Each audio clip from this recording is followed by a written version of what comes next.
اعوذ باللہ من الشیطان الرجیم بسم اللہ الرحمن الرحیم رب اشرح لی صدری ویسر لی امری واحلل عقدۃ من لسانی یفقہوا قولی اللہم رب زدنی علما اللہم رب زدنی علما اللہم فقہنا فی الدین اللہم فقہنا فی الدین آمین یا رب العالمین۔ نصف ہو گیا تھا ہمارا الحمدللہ، سورہ النساء ہماری چل رہی ہے، اور ہم جو پڑھ رہے تھے موضوع وہ تھا سلام کا نا، کہ جب کوئی تمہیں احترام کے ساتھ تمہیں سلام کرے تو اس کو اس سے بہتر طریقے کے ساتھ جواب دو، یا کم از کم اسی طرح۔ اللہ ہر چیز کا حساب لینے والا ہے۔ اللہ وہ ہے جس کے سوا کوئی خدا نہیں۔ وہ تم سب کو اس قیامت کے دن جمع کرے گا جس کے آنے میں کوئی شبہ نہیں ہے، اور اللہ کی بات سے بڑھ کر سچی بات اور کس کی ہو سکتی ہے؟ یعنی میں آپ کو کل جو کہہ رہی تھی کہ اللہ تعالیٰ نے قرآن میں چھوٹی سے چھوٹی بات کا بھی لکھا ہے کہ اگر سلام بھی کوئی کر رہا ہے تو اس کا جواب دینا فرض ہے۔ اس سے اچھا دو یا کم از کم اتنا ہی ضرور دو، اگنور کر کے نہ چلے جاؤ۔ اور اسی طرح سلام کے معاملے آپس میں محبت بڑھانے کا ذریعہ ہوتا ہے سلام، اور کسی کو بھی دیکھو یعنی بغیر جان پہچان والے کو بھی آپ گزرتے ہوئے سلام ضرور کریں۔ قیامت کی نشانیوں میں سے ایک نشانی یہ بھی بتائی گئی کہ آخری دنوں کے اندر صرف جان پہچان والوں کو سلام کیا جائے گا۔ سلام کرنے میں اجر ہے، سلام کرنے والے کو 10 نیکیاں ملتی ہیں۔ تو صحابہ کرام کا کیا طریقہ تھا کہ وہ درخت کی اوٹ لیتے تھے، نکلتے تھے اور پھر سلام کر لیتے تھے، دروازے کے پیچھے سے آتے تھے اور پھر سلام کر لیتے، یعنی وہ اجر کمانے کے شوق میں اس قدر زیادہ ان کو شوق تھا کہ وہ بار بار سلام کیا کرتے تھے۔ اور جانے انجانے بندے کو سلام کرنا یہ بھی روایات کے اندر آتا ہے۔ تو پھر اللہ تعالیٰ فرماتے ہیں آگے، پھر یہ تمہیں کیا ہو گیا ہے کہ منافقین کے بارے میں تمہارے درمیان دو رائے پائی جاتی ہیں، حالانکہ جو برائیاں انہوں نے کمائی ہیں ان کی بدولت اللہ انہیں الٹا پھیر چکا ہے۔ کیا تم چاہتے ہو کہ جسے اللہ نے ہدایت نہیں بخشی اسے تم ہدایت بخش دو، حالانکہ جس کو اللہ نے راستے سے ہٹا دیا اس کے لیے تم کوئی راستہ نہیں پا سکتے۔ وہ تو یہ چاہتے ہیں کہ جس طرح وہ خود کافر ہیں اسی طرح تم بھی کافر ہو جاؤ، تاکہ تم اور وہ سب یکساں ہو جائیں۔ لہٰذا ان میں سے کسی کو اپنا دوست نہ بناؤ جب تک کہ وہ اللہ کی راہ میں ہجرت کر کے نہ آ جائیں، اور اگر وہ ہجرت سے باز رہیں تو جہاں انہیں پاؤ اور پکڑو اور قتل کر دو، اور ان میں سے کسی کو اپنا دوست اور مددگار نہ بناؤ۔ البتہ وہ منافق اس حکم سے مستثنی ہیں جو کسی ایسی قوم سے جا ملیں جس کے ساتھ تمہارا معاہدہ ہے۔ اس طرح وہ منافق بھی مستثنی ہیں جو تمہارے پاس آتے ہیں اور لڑائی سے دل برداشتہ ہیں، نہ تم سے لڑنا چاہتے ہیں نہ اپنی قوم سے۔ اللہ چاہتا تو ان کو تم پر مسلط کر دیتا اور وہ بھی تم سے لڑتے، لہٰذا وہ اگر تم سے کنارہ کش ہو جائیں تو اور لڑنے سے باز رہیں اور تمہاری طرف صلح و آشتی کا ہاتھ بڑھائیں تو اللہ نے تمہارے لیے ان پر دست درازی کی کوئی سبیل نہیں رکھی۔ ایک اور قسم کے منافق تمہیں ایسے ملیں گے جو چاہتے ہیں کہ تم سے بھی امن میں رہیں اور اپنی قوم سے بھی۔ اچھا، یہ نا اب ایک قانون بتایا جا رہا ہے، ایک طریقہ بتایا جا رہا ہے کس چیز کا، کہ اب ہجرت فرض ہو گئی۔ اب اللہ تعالیٰ نے کھل کے کہہ دیا کہ اب جو بھی مومن ہے وہ وہاں سے نکل جائے، وہ وہاں پہ نہ رہے۔ اب جب ہجرت فرض ہونے کے بعد کوئی شخص مجبوری کے عالم میں اگر نہیں آ رہا تو وہ ایک الگ بات ہے، لیکن ہر ایک کے اوپر فرض ہو گیا کہ اب وہ دارالکفر چھوڑ کر دارالاسلام میں موو کر جائے۔ جو نہیں موو کرے گا اس کے لیے کیا حکم آیا کہ پھر وہ کافروں کے ساتھ ہی ملے گا، اس کے ساتھ بھی وہی رویہ رکھا جائے گا جو کافروں کے ساتھ رکھا جائے گا۔ یہ اللہ تعالیٰ نے اس وقت مدینہ ہجرت کرنے والوں کو خاص طور پہ یہ حکم دیا تھا کہ بھئی اب آپ موو کر جائیں، اب آپ وہاں پہ نہ رہیں۔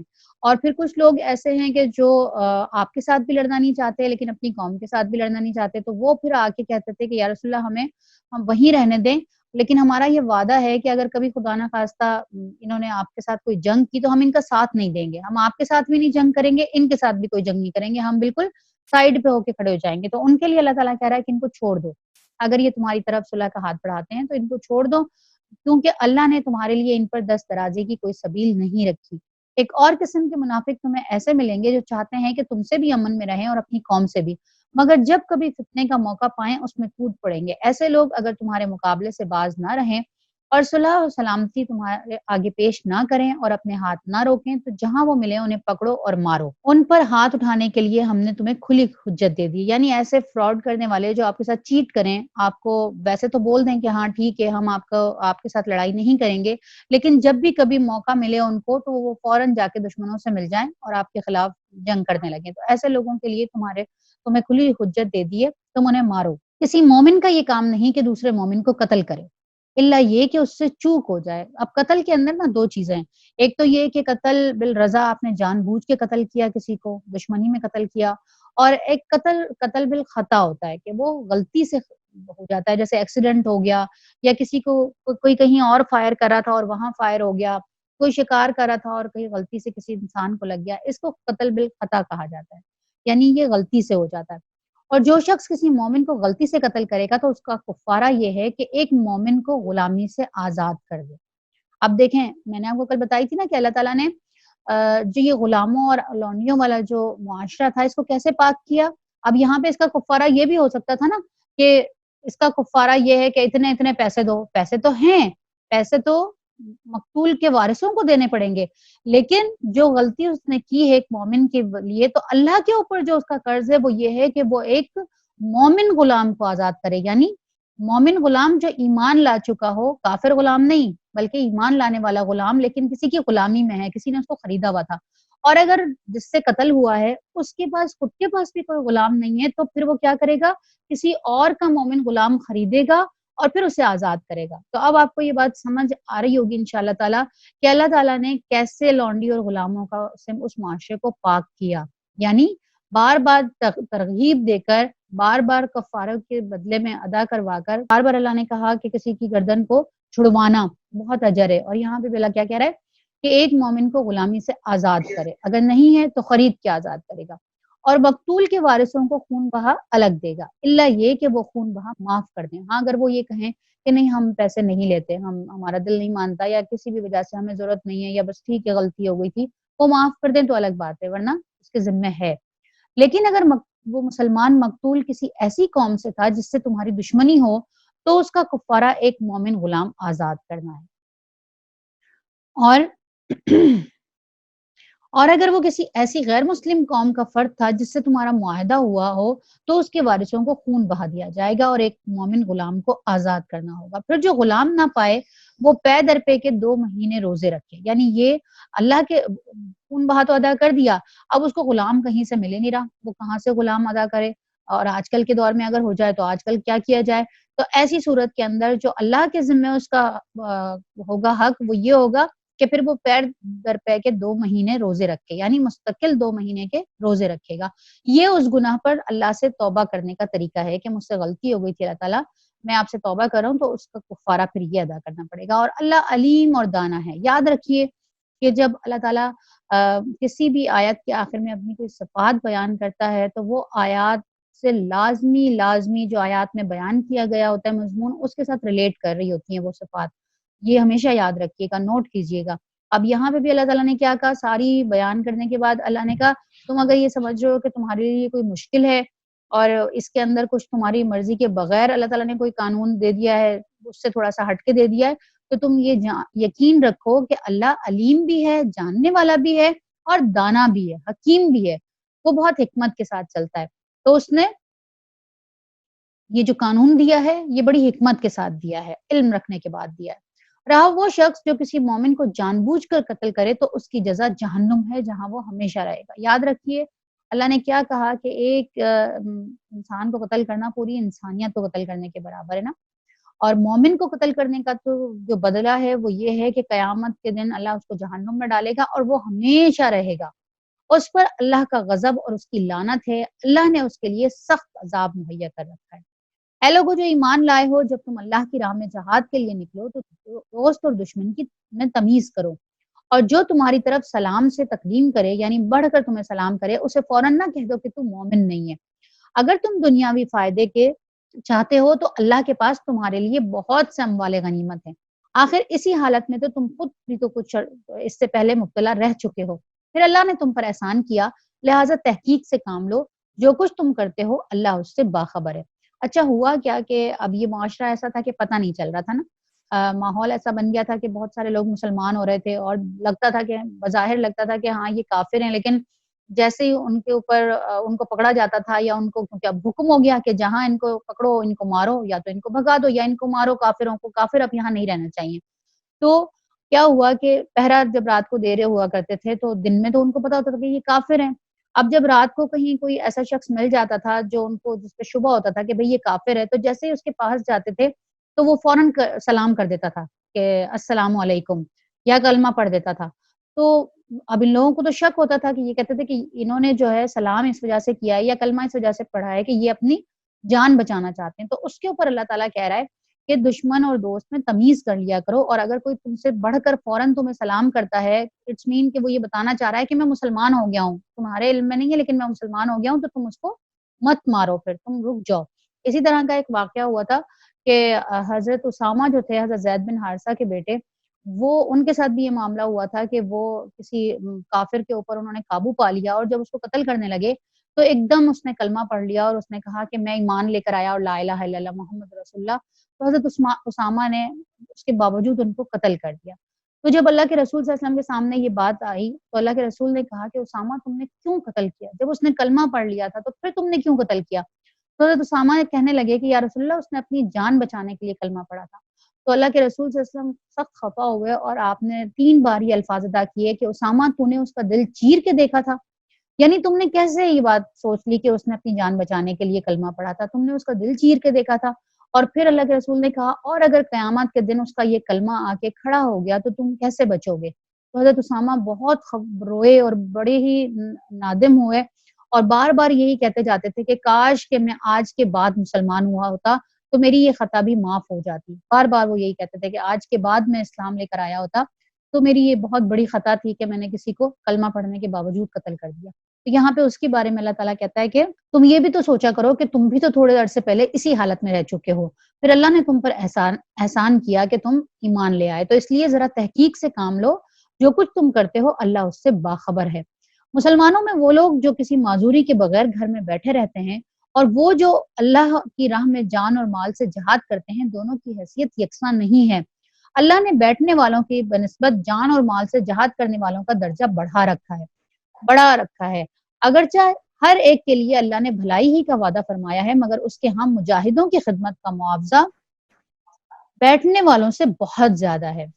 ان کے لیے اللہ کی طرف سے بڑے درجے ہیں اور مغفرت اور رحمت ہے، اور اللہ بڑا معاف کرنے والا اور رحم فرمانے والا ہے۔ جو لوگ اپنے نفس پر ظلم کر رہے تھے ان کی روحیں جب فرشتوں نے قبض کی تو ان سے پوچھا یہ تم کس حال میں مبتلا تھے؟ انہوں نے جواب دیا ہم زمین میں کمزور اور مجبور تھے۔ فرشتوں نے کہا کیا خدا کی زمین وسیع نہ تھی کہ تم اس میں ہجرت کرتے؟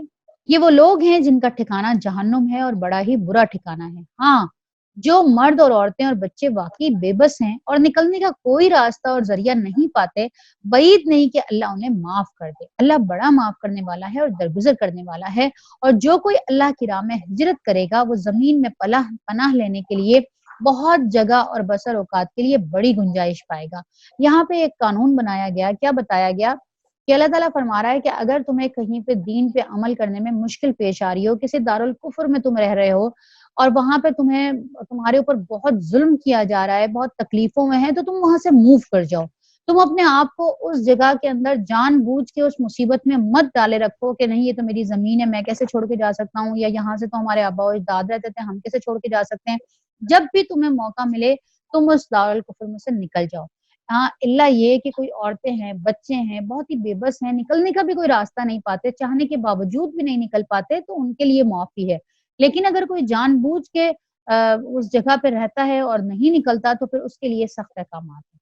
پھر اللہ فرماتا ہے، اور یہ بھی بڑی اللہ نے خوشخبری دی کہ جو کوئی بھی اللہ کی راہ میں ہجرت کرے گا، دیکھیں ہجرت بہت ساری وجہوں سے کی جاتی ہے۔ اللہ تعالیٰ، اللہ کے رسول صلی اللہ علیہ وسلم فرماتے ہیں کہ جو شخص جس کی وجہ سے ہجرت کرتا ہے وہ اسی کے لیے لکھی جاتی ہے۔ یعنی اگر کوئی شخص نوکری کے لیے ہجرت کرتا ہے، دوسرے ملک میں چلا جاتا ہے، پیسہ کمانے کے لیے چلا جاتا ہے، وہ اس کے لیے ہجرت اس نے کی، وہ ٹھیک ہے، اس کی مرضی ہے۔ لیکن جو کوئی اللہ کے لیے ہجرت کرتا ہے تو وہ اگر راستے میں بھی کہیں مر جائے تو وہ شہید کا درجہ قرار پائے گا، اور اللہ کے ہاں بہت ہی زیادہ پسندیدہ ہے۔ اور یہاں پہ بھی اللہ تعالیٰ نے کیا کہا کہ جو اللہ کی راہ میں ہجرت کرے گا اللہ اس کے لیے زمین کو بہت کشادہ کر دے گا۔ جو اللہ کے لیے ہجرت کرے گا، یعنی میں یہاں پہ ساری چیزوں کو فالو نہیں کر پاتا، اس جگہ پہ رہتے ہوئے میں بہت تکلیف میں اور بہت مشکل میں ہوں، بہت جبر میں ہوں، قید کی حالت میں، تو میں یہاں سے موو کر رہا ہوں اللہ کے لیے۔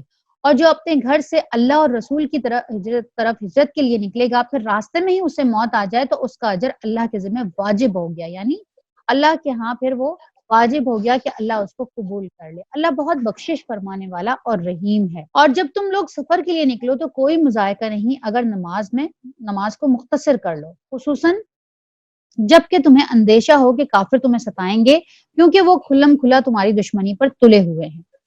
اور کیا پتہ چلا ہمیں کہ یہاں پہ اللہ تعالیٰ نے ایک گفٹ دیا ہے، ایک آپشن دیا ہے، ایک اللہ تعالیٰ نے آپ کو انعام دیا ہے کس بات کا، کہ اگر آپ سفر میں ہو اور نماز آپ کو طویل لگتی ہے تو آپ نماز کو مختصر کر لیں۔ اور نماز کو مختصر کرنے کا اکثر لوگ جو طریقہ کرتے ہیں نا، وہ بھی بڑا ہی عجیب سا ہوتا ہے کہ وہ کہتے ہیں اس کو تو 2 کر لو اور باقی سنت اور نوافل پوری پڑھو۔ تو آپ کو پتہ ہونا چاہیے کہ نماز کے اندر صرف فرائض ہی ہیں، نماز کے اندر جو فرض ہیں وہ صرف فرض ہی ہیں، اور جب اللہ تعالیٰ نے فرض کو ادا کر دیا تو سنت اور نوافل تو ویسے ہی ختم ہو جاتی ہیں۔ ہاں، اگر آپ چاہتے ہیں اللہ کی خوشنودی کے لیے تو اللہ کے رسول صلی اللہ علیہ وسلم جس طرح سفر کے اندر بھی سواری پہ بیٹھے بیٹھے بھی گھوڑے کی پیٹھ کے اوپر، اونٹ کی پیٹھ کے اوپر نوافل ادا کیا کرتے تھے، تو وہ آپ کی مرضی ہے کہ آپ اگر اپنے آپ کو اتنا پاتے ہیں کہ ہاں میں بالکل اچھی کیفیت میں ہوں، فریش ہوں، میں اللہ کے حضور نوافل ادا کر سکتا ہوں، تو ضرور کیجئے، لیکن اس کو نماز کا حصہ نہ بنائیے کہ آپ یہ کہیں کہ فرض تو میں نے آدھے کر لیے لیکن 4 سنتوں کے ساتھ 4 سنت ضرور پڑھنی ہے اور 2 نفل ضرور پڑھنی ہے، اس کے بغیر نماز مکمل نہیں ہوگی۔ نماز پوری کی پوری مکمل ہو جائے گی۔ ہاں، فجر کی سنتیں کسی بھی صورت میں معاف نہیں ہوتی، وہ چاہے آپ قصر میں ہوں، چاہے آپ کسی بھی جگہ پہ ہوں، بیمار بھی ہوں، کچھ بھی ہو، فجر کی سنتوں کے لیے اللہ کے رسول صلی اللہ علیہ وسلم نے فرمایا کہ تمہیں یہ خوف ہو کہ کوئی گھوڑ سوار آ کر تمہارے اوپر چڑھ جائے گا تب بھی تم فجر کی سنتوں کو مت مس کرنا، اتنا حکم ہے اس کا نا۔ اور اس کے علاوہ ظہر کے اندر بس 2 فرض ہو جاتے ہیں، عصر کے اندر 2 فرض ہو جاتے ہیں، مغرب کے اندر 3 فرض ہو جاتے ہیں، عشاء کے اندر 2 فرض ہو جاتے ہیں اور 1 وتر ہو جاتا ہے یا 3 وتر ہو جاتے ہیں، بس وتر کے بغیر عشاء کی نماز مکمل نہیں ہوتی۔ یہ ٹوٹل قصر کی نماز ہوتی ہے۔ اور اگر کوئی شخص یہ کہے کہ نہیں میں پوری ہی پڑھ لوں، تو صحابہ کرام نے بھی اس طرح اللہ کے ہاں اللہ کے رسول صلی اللہ علیہ وسلم سے ذکر کیا تھا، تو اللہ کے رسول نے جواب دیا کہ یہ اللہ کا انعام ہے اور اس کا انعام تم ضرور لو۔ یعنی کوئی ایسا ہو سکتا ہے کہ کوئی انعام دینا چاہے اور آپ اس کو انکار کر دیں، یعنی اس کو ضرور قبول کرو، اس کو قبول کرنے کا بھی اجر ہے، جبکہ تمہیں اندیشہ ہو کہ کافر تمہیں ستائیں گے کیونکہ وہ کھلم کھلا تمہاری دشمنی پر تلے ہوئے ہیں۔ اور اے نبی صلی اللہ علیہ وسلم، جب تم مسلمانوں کے درمیان ہو اور حالت جنگ میں انہیں نماز پڑھانے کے لیے کھڑے ہو تو چاہیے کہ ان میں سے ایک گروہ تمہارے ساتھ کھڑا ہو اور اسلحہ لیے رہے، اور جب وہ سجدہ کر لے تو پیچھے چلا جائے، اور دوسرا گروہ جس نے ابھی نماز نہیں پڑھی وہ آ کر تمہارے ساتھ پڑھے اور وہ بھی چوکنا رہے اور اپنے اسلحے لیے رہیں، کیونکہ کفار اسی طاق میں ہے کہ تم اپنے ہتھیاروں اور اپنے سامان سے ذرا غافل ہو تو وہ تم پر یکبارگی ٹوٹ پڑے۔ البتہ اگر تم بارش کی وجہ سے تکلیف محسوس کرو یا بیمار ہو تو اسلحہ رکھ دینے میں کوئی مذائقہ نہیں، مگر پھر بھی چوکنے رہو، یقین رکھو کہ اللہ نے کافروں کے لیے رسوا کن عذاب مہیا کر رکھا ہے۔ پھر جب نماز سے فارغ ہو جاؤ تو اور بیٹھے اور لیٹے ہر حال میں اللہ کو یاد کرتے رہو، اور جب اطمینان نصیب ہو جائے تو پوری نماز پڑھو۔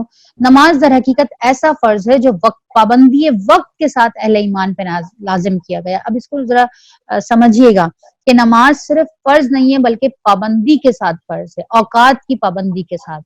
یعنی آپ یہ کہیں کہ میں فجر کی نماز کو عشاء کی نماز کے وقت پڑھ لوں یا میں ظہر کی نماز کو کسی اور نماز کے ساتھ ملا کے پڑھ لوں، عصر میں تو ٹھیک ہے کہ آپ ظہرین پڑھ سکتے ہیں، آپ ظہر کی نماز کو عصر کے ساتھ ملا کے سفر کے اندر پڑھ سکتے ہیں۔ آپ کہیں سفر پہ جا رہے ہیں تو آپ نے کہا کہ میں راستے کے اندر مجھے کوئی جگہ نہیں مل پائے گی تو میں ظہر کے وقت ہی ظہر اور عصر دونوں کو ملا کے پڑھ لوں، پہلے ظہر کی 2 رکعت پڑھ لی پھر اس کے بعد عصر کی 2 رکعت پڑھ لی، تو یہ بالکل ٹھیک مکمل نماز ہے۔ اسی طرح سے آپ نے ظہر کی نماز نہیں پڑھی لیکن عصر کے وقت جا کے آپ سفر میں کہیں رکے تو آپ نے پہلے 2 ظہر کی ادا کی اور پھر 2 عصر کی ادا کی، تو وہ بھی ٹھیک نماز ہے۔ اسی طرح آپ سفر میں ہیں اور آپ مغرب کا وقت ہو گیا تو آپ نے کہا کہ عشاء مجھے نہیں پتا کہ راستے میں کہاں پہ ہوگی، تو میں مغرب کے وقت ہی 3 رکعت پہلے مغرب کی پڑھ لوں اور اس کے بعد 2 رکعت عشاء کی اور 1 وتر پڑھ کے عشاء مکمل کر لوں، تو یہ بھی ٹھیک ہے، اس کو مغربین کہتے ہیں۔ اور یہ مغربین آپ شروع میں بھی جوڑ سکتے ہیں اور یہ بعد میں بھی پڑھی جا سکتی ہیں، یعنی آپ نے سفر شروع کر دیا، مغرب کی نماز آپ کی رہ گئی لیکن آپ کی نیت یہ تھی کہ میں عشاء کے ساتھ ملا کے پڑھوں گا، تو آپ نے پھر جا کے عشاء کے وقت یا رات کے بھی کسی پہر میں آپ اترے، کہیں پہ بھی جا کے رکے اور وہاں پہ آپ نے پہلے مغرب کی 3 فرض ادا کر لیا اور پھر بعد میں عشاء کے 2 فرض ادا کر کے وتر پڑھ لیا، تو یہ بالکل ٹھیک طریقہ ہے، یہ اللہ کے رسول صلی اللہ علیہ وسلم کا خود عمل کرنے والا طریقہ ہے، اس طرح سے پڑھی جا سکتی ہے۔ لیکن اگر آپ اپنے گھر میں موجود ہیں، اپنے مقام پہ موجود ہیں، تو پھر پابندی وقت کے ساتھ جو اوقات دیے گئے ہیں ان کے اندر نماز پڑھو، کہ یہ تو صرف حالت جنگ کے اندر آئی ہے، ایسا نہیں ہے، بلکہ اللہ نے ہر سفر کے اندر کسر کو آپ کے لیے ہمارے لیے انعام کے طور پہ دیا ہے۔ اللہ فرماتا ہے کہ اور تم اللہ سے اس چیز کے اس گروہ کے تعاقب میں کمزوری نہ دکھاؤ، اگر تم تکلیف اٹھا رہے ہو تو تمہاری طرح وہ بھی تکلیف اٹھا رہے ہیں، یعنی جو تم سے جنگ کر رہے ہیں وہ بھی تکلیف اٹھا رہے ہیں، اور تم اللہ سے اس چیز کے امیدوار ہو جس کے امیدوار وہ نہیں ہے، یعنی تم اللہ سے جنت کے امیدوار ہو، اور جنت کے بدلے تم اب جنگ کر رہے ہو کافروں سے، جبکہ کافروں کو تو کوئی جنت نہیں ملے گی، ان کو تو کسی چیز کی امید نہیں ہے، وہ تو صرف دنیا کے لیے لڑ رہے ہیں۔ اللہ سب کچھ جانتا ہے اور حکیم اور دانا ہے۔ اے نبی صلی اللہ علیہ وسلم، ہم نے یہ کتاب حق کے ساتھ تمہاری طرف نازل کی ہے تاکہ جو راہ راست اللہ نے تمہیں دکھائی ہے اس کے مطابق لوگوں کے درمیان فیصلہ کرو، تم بددیانت لوگوں کی طرف سے جھگڑنے والے نہ بنو، اور اللہ سے درگزر کی درخواست کرو، وہ بڑا درگزر فرمانے والا ہے اور رحیم ہے۔ جو لوگ اپنے نفس سے خیانت کرتے ہیں تم ان کی حمایت نہ کرو، اللہ کو ایسا شخص پسند نہیں ہے جو خیانت کار اور معصیت پیشہ ہو، یعنی گناہ گار ہو۔ یہ لوگ انسانوں سے اپنی حرکات چھپا سکتے ہیں مگر خدا سے نہیں چھپا سکتے، وہ تو اس وقت بھی ان کے ساتھ ہوتا ہے جب یہ راتوں کو چھپ کر اس کی مرضی کے خلاف مشورے کرتے ہیں، ان کے سارے اعمال پر اللہ محیط ہے۔ ہاں، تم لوگوں نے ان مجرموں کی طرف سے دنیا کی زندگی میں تو جھگڑا کر لیا، مگر قیامت کے روز ان کی طرف سے کون جھگڑا کرے گا؟ آخر وہاں کون ان کا وکیل ہوگا؟ اگر کوئی شخص برا فعل کر گزرے، اللہ تعالیٰ فرماتا ہے کہ تم دنیا کے اندر تو جھگڑا کر رہے ہو، لیکن آخرت کے اندر کون جھگڑا کرے گا؟ آخر وہاں کون ان کا وکیل ہوگا؟ اگر کوئی شخص برا فعل کر گزرے یا اپنے نفس پر ظلم کر جائے اور اس کے بعد اگر کوئی شخص برا فعل کر گزرے یا اپنے نفس پر ظلم کر جائے اور اس کے بعد اللہ سے درگزر کی درخواست کرے تو اللہ کو درگزر کرنے والا اور رحیم پائے گا، یعنی دنیا کے اندر اگر کوئی غلطی کر جاتا ہے اور پھر واپس رجوع کر لیتا ہے تو اللہ تعالیٰ کو درگزر کرنے والا اور رحیم پائے گا، اللہ معاف کر دیتا ہے، مگر جو برائی کما لے تو یہ اس کی کمائی اس کے لیے وبال ہوگی، یعنی پھر وہ توبہ نہ کرے اور بلکہ اس پر اڑا رہے تو پھر یہ اس کے لیے وبال بن جائے گی۔ اللہ کو سب باتوں کی خبر ہے اور وہ حکیم و دانا ہے۔ پھر جس نے کوئی خطا یا گناہ کر کے اس کا الزام کسی بے گناہ پر تھوپ دیا تو اس نے تو گناہ کیا، اور کسی بے گناہ کے اوپر تھوپ دیا تو اس نے تو بڑے ہی بہتان اور سری گناہ کا بار سمیٹ لیا، یعنی بہتان بھی لگایا اور خود گناہ بھی کیا، ڈبل عذاب کا مستحق ہوگا۔ اے نبی صلی اللہ علیہ وسلم، اگر اللہ کا فضل تم پر نہ ہوتا اور اس کی رحمت تمہارے شامل حال نہ ہوتی تو ان میں سے ایک گروہ نے تو تمہیں غلط فہمی میں مبتلا کرنے کا فیصلہ کر ہی لیا تھا، حالانکہ در حقیقت وہ خود اپنے سوا کسی کو غلط فہمی میں مبتلا نہیں کر رہے تھے اور تمہارا کوئی نقصان نہیں کر سکتے۔ اللہ نے تم پر کتاب و حکمت نازل کی ہے اور تم کو وہ کچھ بتایا ہے جو تمہیں معلوم نہیں تھا، اور اس کا فضل تم پر بہت ہے۔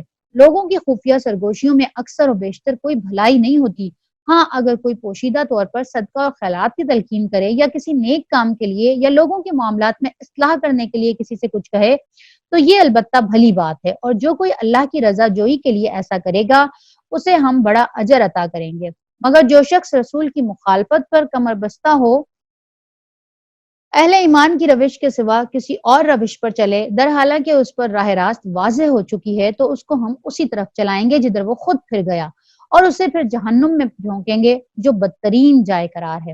یعنی جو ساری چیزیں سامنے آنے کے باوجود اللہ اور اس کے رسول کی مخالفت کی طرف چلے گا، ایک قدم بڑھائے گا تو اللہ اس کے 10 قدم اور آسان کر دے گا۔ اللہ خفا ہو جاتا ہے جب اللہ اپنے راستے سے کسی کو دوسرے راستے کی طرف جاتا ہوا دیکھتا ہے، ایک دو دفعہ اس کو چانس دیتا ہے، پھر اس کے بعد اس کے لیے دوسری طرف کی راہیں بہت آسان کر دیتا ہے، اور اللہ فرماتا ہے اب تو جا، تو اسی کے حوالے ہے جس طرف تیرا دل چاہ رہا ہے، پھر اللہ اس کو چھوٹ دے دیتا ہے، لیکن پھر اس کے بعد اللہ کیا کہتا ہے؟ آخرت میں اسے جہنم میں چھونک دیں گے۔ اللہ کے ہاں بس شرک ہی کی بخشش نہیں ہے، یہ پھر آ رہا ہے، یاد رکھیے گا، پھر دوبارہ سے آئیے یہ بات، اس کے سوا اور سب کچھ معاف ہو سکتا ہے جسے وہ معاف کرنا چاہے۔ جس نے اللہ کے ساتھ کسی کو شریک ٹھہرایا وہ تو گمراہی میں بہت دور نکل گیا۔ وہ اللہ کو چھوڑ کر دیویوں کو معبود بناتے ہیں اور وہ اس باغی شیطان کو معبود بناتے ہیں جس کو اللہ نے لعنت زدہ کیا ہے۔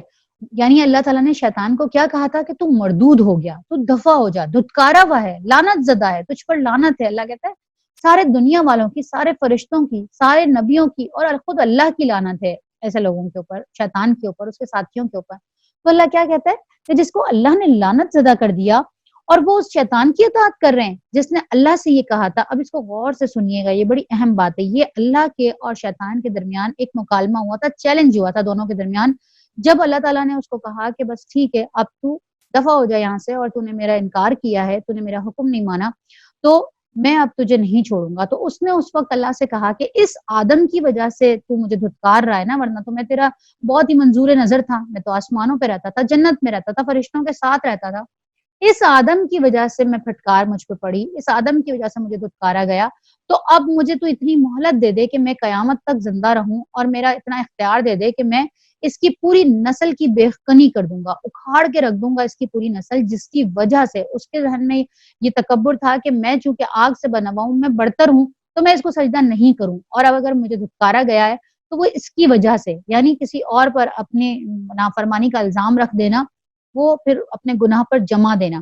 تو اس نے اور اللہ سے یہ چیلنج کیا۔ اب دیکھیں یہ اللہ کے سامنے کھڑا ہو کے کہہ رہا ہے کہ جس نے اللہ سے یہ کہا تھا کہ میں تیرے بندوں میں سے ایک مقرر حصہ، خاص حصہ لے کر رہوں گا، یعنی چیلنج کر رہا ہے اللہ کو، میں انہیں بہکاؤں گا، میں انہیں آرزوؤں میں الجھاؤں گا، میں انہیں حکم دوں گا، وہ میرے حکم سے جانوروں کے کان پھاڑیں گے، اور میں انہیں حکم دوں گا، وہ میرے حکم سے خدائی ساخت میں رد و بدل کریں گے۔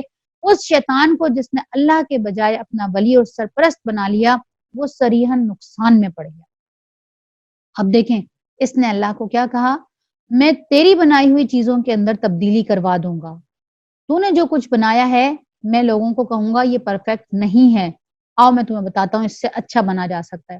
اس کے اندر کان پھاڑ، جانوروں کے کان پھاڑیں گے، یہ بھی ایک طریقہ تھا، توہم پرستی تھی کہ وہ اس طرح جانوروں کے کان پھاڑ کر، اونٹوں کے کان پھاڑ کر، گائے کے کان پھاڑ کر اس کو چھوڑ دیا کرتے تھے کہ اب اس کو کوئی ہاتھ نہیں لگائے گا۔ جیسے ہم نے شروع میں پڑھا نا بنی اسرائیل کا، کہ وہ انہوں نے ایک گائے کا محبت کے اندر، اس سے نہ کوئی وہ ہل چلاتی تھی، نہ وہ گائے جوتتی تھی، نہ پانی بھرتی تھی، کیوں؟ کیونکہ وہ اس کو ایک مقدس سمجھتے تھے۔ تو اسی طرح سے یہ بتوں کے نام پہ ان جانوروں کے کان پھاڑ کے وہ کر دیا کرتے تھے کہ لوگ دیکھ کے پہچان جائیں کہ یہ کسی نہ کسی کے ساتھ ریلیٹ ہوا ہے، یہ کسی بت کے نام پہ چھوڑا ہوا ہے، یہ کسی منت کے نام پہ چھوڑا ہوا ہے، تو اس کو کوئی کچھ بھی نہیں کہے گا، وہ جہاں بھی جائے جیسے بھی رہے۔ تو یہ اللہ کے ساتھ شرک کرنے کا، اس نے کہا کہ میں تیرے ساتھ یہ شرک کرواؤں گا، میں چھوڑوں گا تھوڑی اس کو، آدم کی اولاد کو، اور وہ میرے حکم سے خدائی ساخت میں رد و بدل کریں گے۔ یہ ایک بہت ہی سخت حکم ہے، خاص طور پہ خواتین کے لیے۔ خواتین جو اپنی شکل کو چینج کرواتی ہیں، چینج کروانے سے مراد یہ کہ بہت ہی خاص حکم آئی بروز کے لیے آتا ہے کہ اللہ تعالیٰ نے دیکھیں آپ کو پرفیکٹ بنایا ہے، ٹھیک ہے آپ اپنی بیوٹی کے لیے جو مرضی چاہے ٹوٹکے کریں، جتنی خوبصورتی کریں، اللہ نے زینت اتاری ہے کہ عورت کے لیے زینت اتری ہے، وہ اپنے شوہر کے لیے یا اپنے گھر میں اپنے لیے زینت ہر طرح سے کر سکتی ہے، لیکن جو چیزیں اللہ نے پیدا کر دی، جیسی اللہ نے بنا کے بھیج دی، اس کے اندر رد و بدل کروانا، یعنی بہت زیادہ اگر مردوں سے کوئی شباہت آتی ہے، اس کی آئی بروز بہت زیادہ ملی ہوئی ہیں، بہت گہری ہیں، تو وہ ان کو درمیان سے ہٹا سکتی ہے کہ اگر صرف کسی کو آنکھیں نظر آئیں تو کوئی یہ نہ سمجھے کہ مرد ہے۔ لیکن اگر عورت صرف اپنی آئی بروز کی شیپ بنوانے کے لیے، اپنے آپ کو حسین بنانے کے لیے، اپنے خیال کے اندر وہ یہ چینج کراتی ہے، تو وہ نعوذ باللہ نعوذ باللہ اللہ کو کیا میسج دے رہی ہوتی ہے؟ وہ یہ بتا رہی ہوتی ہے کہ اللہ تعالیٰ نعوذ باللہ آپ نے تھوڑی سی گڑبڑ کر دی تھی میری آئی بروز کے اندر، تھوڑے بال ایکسٹرا رکھ دیے تھے، تو میں ذرا وہ ایکسٹرا بال نکال کے اپنے آپ کو پرفیکٹ کرتی ہوں، پرفیکٹ آپ نہیں کر پائے تھے نعوذ باللہ۔ تو یہ شیطان نے یہ بات اللہ سے چیلنج کہی تھی کہ میرے حکم سے وہ تیری بنائی ہوئی چیزوں کے اندر رد و بدل کریں گے۔ آج کر رہے ہیں، آج دیکھیں کتنے کھلے عام ہیں۔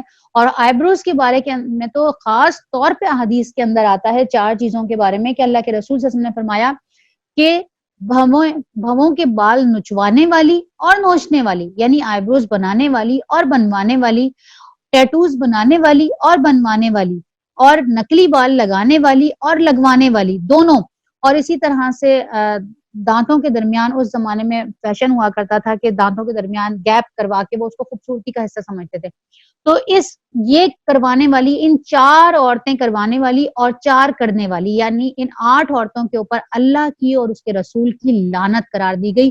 یہ صحیح بخاری کی حدیث ہے، یہ جو میں آپ کو بتائی ہوں نا، کہ یہ تو باقاعدہ بتایا گیا کہ آئی بروز بنانے والیوں پر اور بنوانے والیوں پر اللہ اور اس کے رسول کی لعنت ہے۔ اب آپ یہ سوچئے کہ جن کے اوپر جو مستقل اللہ اور اس کے رسول کی لعنت کی حالت میں رہیں، ان کے باقی اعمال کا کیا ہوگا؟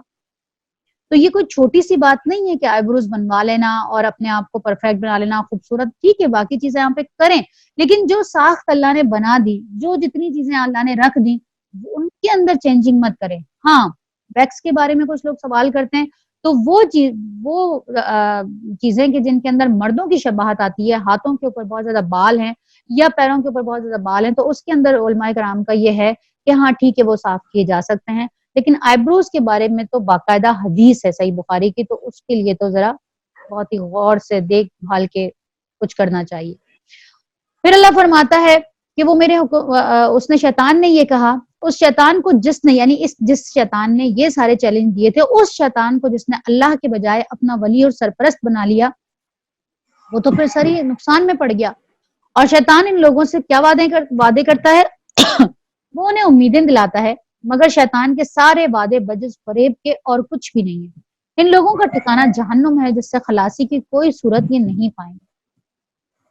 رہے وہ لوگ جو ایمان لے آئیں اور نیک عمل کریں تو انہیں ہم ایسے باغوں میں داخل کریں گے جن کے نیچے نہریں بہتی ہوں گی اور وہ وہاں ہمیشہ ہمیشہ رہیں گے۔ یہ اللہ کا سچا وعدہ ہے اور اللہ سے بڑھ کر کون اپنی بات میں سچا ہوگا۔ انجام کار نہ تمہاری آرزوؤں پر موقف ہے اور نہ اہل کتاب کی آرزوؤں پر۔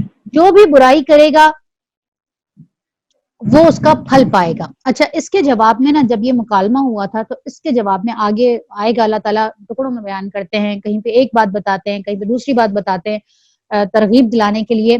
جب شیطان نے یہ بات بولی نا کہ میں ایک حصہ لوں گا اور میں ان کے ساتھ یہ کروں گا اور یہ کروں گا، تو اللہ نے اس کے جواب میں جو بات کہی تھی وہ بات بہت امپورٹنٹ ہے، اور وہ اس بات کو ہمیشہ یاد رکھنا چاہیے جب بھی کوئی ایسا عمل کرنے لگے کہ اللہ نے کیا جواب دیا تھا۔ اللہ نے اس کو بہت بھرم کے ساتھ، بڑے چیلنج کے ساتھ اللہ نے اس کو جواب دیا تھا کہ جو میرے ہوں گے نا، جو میرے ہوں گے، میرے خاص بندے، وہ کبھی بھی تیری کسی چال میں نہیں آئیں گے، اور جو آ بھی جائیں گے وہ واپس پلٹ آئیں گے، اور آنے والوں کو میں معاف کر دوں گا۔ تو یہ یاد رکھیے گا کہ آپ کے اور میرے لیے اللہ نے یہ چیلنج قبول کیا اور کہا کہ جو میرے ہوں گے۔ تو کیا ہم اللہ کے ہیں؟ اس کے اوپر غور کرنے کی ضرورت ہے کہ ہم کیا شیطان کے ہیں یا ہم اللہ کے ہیں۔ تو اللہ کہتا ہے کہ وہ جو بھی عمل کرے گا اس کا پھل پائے گا، اور اللہ کے مقابلے میں اپنے لیے کوئی حامی اور مددگار نہیں پا سکے گا۔ اور جو نیک عمل کرے گا، خواہ مرد ہو یا عورت، بشرط یہ کہ وہ مومن ہو، تو ایسے ہی لوگ جنت میں داخل ہوں گے اور ان کی ذرہ برابر بھی حق تلفی نہ ہونے پائے گی۔ اس شخص سے بہتر اور کس کا طریق زندگی ہو سکتا ہے جس نے اللہ کے آگے سر تسلیم خم کر دیا اور اپنا رویہ نیک رکھا اور یکسو ہو کر ابراہیم کے طریقے کی پیروی کی، اس ابراہیم کے طریقے کی جسے اللہ نے اپنا دوست بنا لیا تھا۔ اب دیکھیں، ابراہیم خلیل اللہ تھے۔ آسمانوں اور زمین میں جو کچھ ہے اللہ کا ہے، اور اللہ ہر چیز پر محیط ہے۔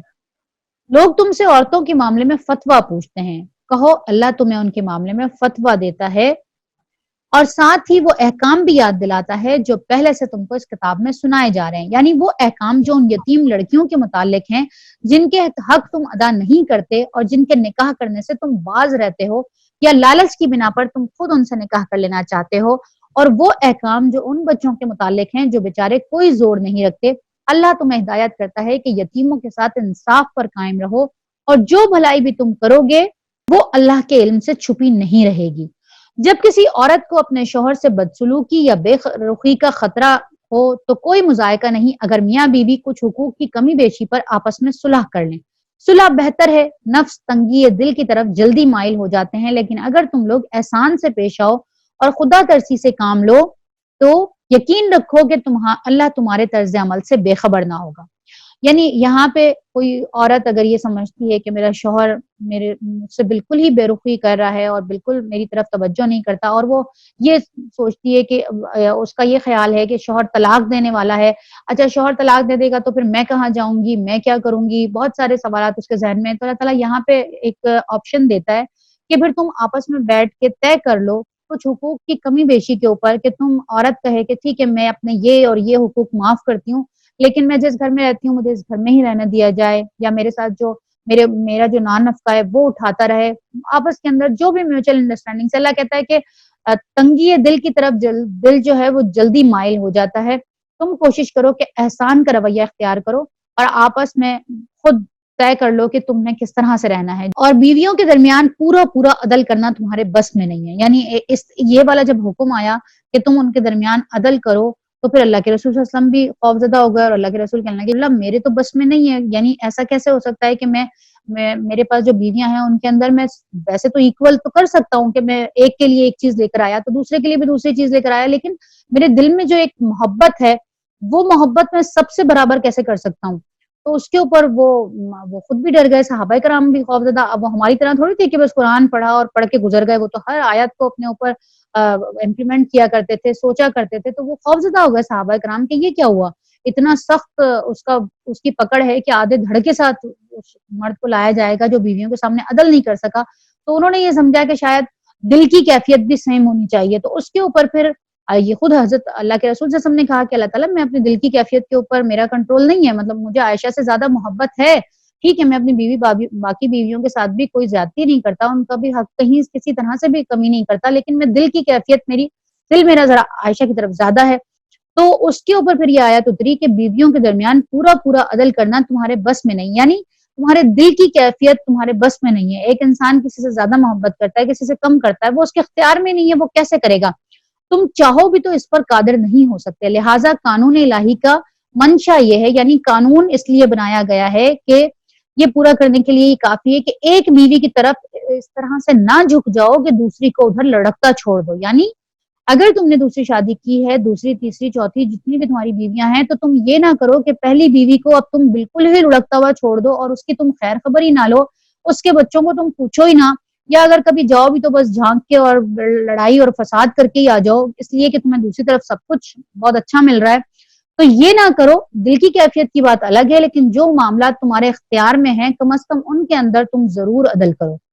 اور اگر تم اپنا طرز عمل درست رکھو اور اللہ سے ڈرتے رہو تو پھر اللہ چشم پوشی کرنے والا اور رحم فرمانے والا ہے. یعنی اگر تم سے کوئی غلطی اور کوتاہی انجانے میں ہو جائے گی، جان بوجھ کر نہیں، جان بوجھ کر کرو گے تو پکڑے جاؤ گے، لیکن اگر کوئی کمی کوتاہی انجانے میں ہو جاتی ہے جو تم نے جان بوجھ کے نہیں کی، ایز اے ہیومن تم سے ہو جاتی ہے، تو اس کی چشم پوشی کرنے والا اللہ ہے اور اللہ رحم فرمانے والا ہے.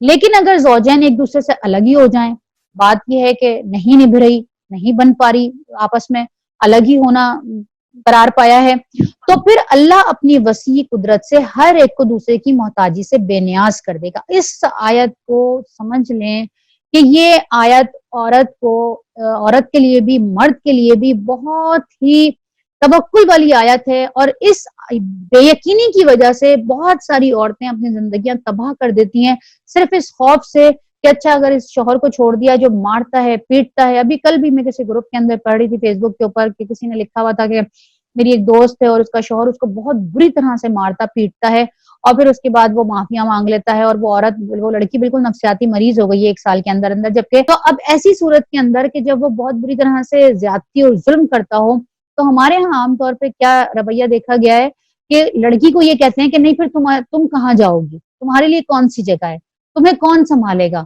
تمہارا کیا ہوگا. تو یہ اللہ تعالیٰ آگے والی آیت ذرا پڑھیں، غور سے سنیں کہ اللہ کیا کہہ رہا ہے. اگر زوجین ایک دوسرے سے الگ ہو ہی جائیں گے، فیصلہ ہو ہی جاتا ہے، تو اللہ اپنی وسیع قدرت سے ہر ایک کو دوسرے کی محتاجی سے بے نیاز کر دے گا. یعنی پھر ایسا نہیں ہے کہ وہ کوئی خوار ہو جائے گی عورت، وہ بالکل ہی برباد ہو جائے گی، اس کو کوئی پوچھنے والا ہی نہیں ہے. اللہ کا دامن بہت کشادہ ہے. اللہ کیا کہہ رہا ہے کہ میرے پاس بہت کچھ ہے، میں آگے کے لیے بہت اچھا پلان کر دوں گا، میرے اوپر توکل رکھو، بجائے اس کے کہ پوری زندگی اپنی تباہ کر لو. مرد کے لیے بھی ہے، عورت کے لیے بھی ہے، بلکہ مرد کے لیے یہاں تک آتا ہے، جو میں آپ کو بتا رہی تھی کہ 3 لوگوں کی دعائیں قبول نہیں ہوتی، ان میں سے ایک مرد وہ بھی ہے کہ جس کی بیوی بہت ہی بدزبان ہو، بہت ہی خراب بیوی ہو اس کی، اور وہ ہر ایک کے سامنے روتا ہے پیٹتا ہے اور وہ کرتا ہے، اس کی برائیاں کرتا ہے، لیکن اس کو طلاق نہیں دیتا اور بس روتا ہی رہتا ہے. تو اس کی تو دعا بھی اللہ قبول نہیں کرتے. اللہ کہتے ہیں کہ تمہیں آپشن دیا تھا کہ تم ایسی عورت جو اتنی بدزبان ہے، اتنی بد کردار ہے، اس کو پھر تم چھوڑ دو. اگر وہ نہیں سدھرتی تو اس کا حل یہ ہے کہ چھوڑ دو. اسی طرح سے مرد کا ہے کہ اگر عورت یہ دیکھے کہ مرد کسی طرح سے بھی سیدھے راستے پر نہیں آ رہا اور معاملات ٹھیک نہیں ہو رہے، تو پھر علیحدگی کا فیصلہ کر لینا چاہیے، بجائے اس کے کہ پوری زندگی کو اپنے خوار کر دیں. اور اس بات کا یقین رکھتے ہوئے یہ فیصلہ کریں کہ اللہ کا دامن بہت کشادہ ہے، اور وہ دانا بھی ہے اور وہ بینا بھی ہے. یعنی اس کے پاس بہت عقل بھی ہے اور وہ دیکھ بھی رہا ہے سب کچھ، اور آسمانوں اور زمین میں جو کچھ بھی ہے سب اللہ ہی کا ہے. تم سے پہلے جن لوگوں کو کتاب دی گئی تھی انہیں بھی یہی ہدایت کی گئی تھی کہ، اور اب تم کو بھی یہی ہدایت کرتے ہیں کہ خدا سے ڈرتے ہوئے کام کرو.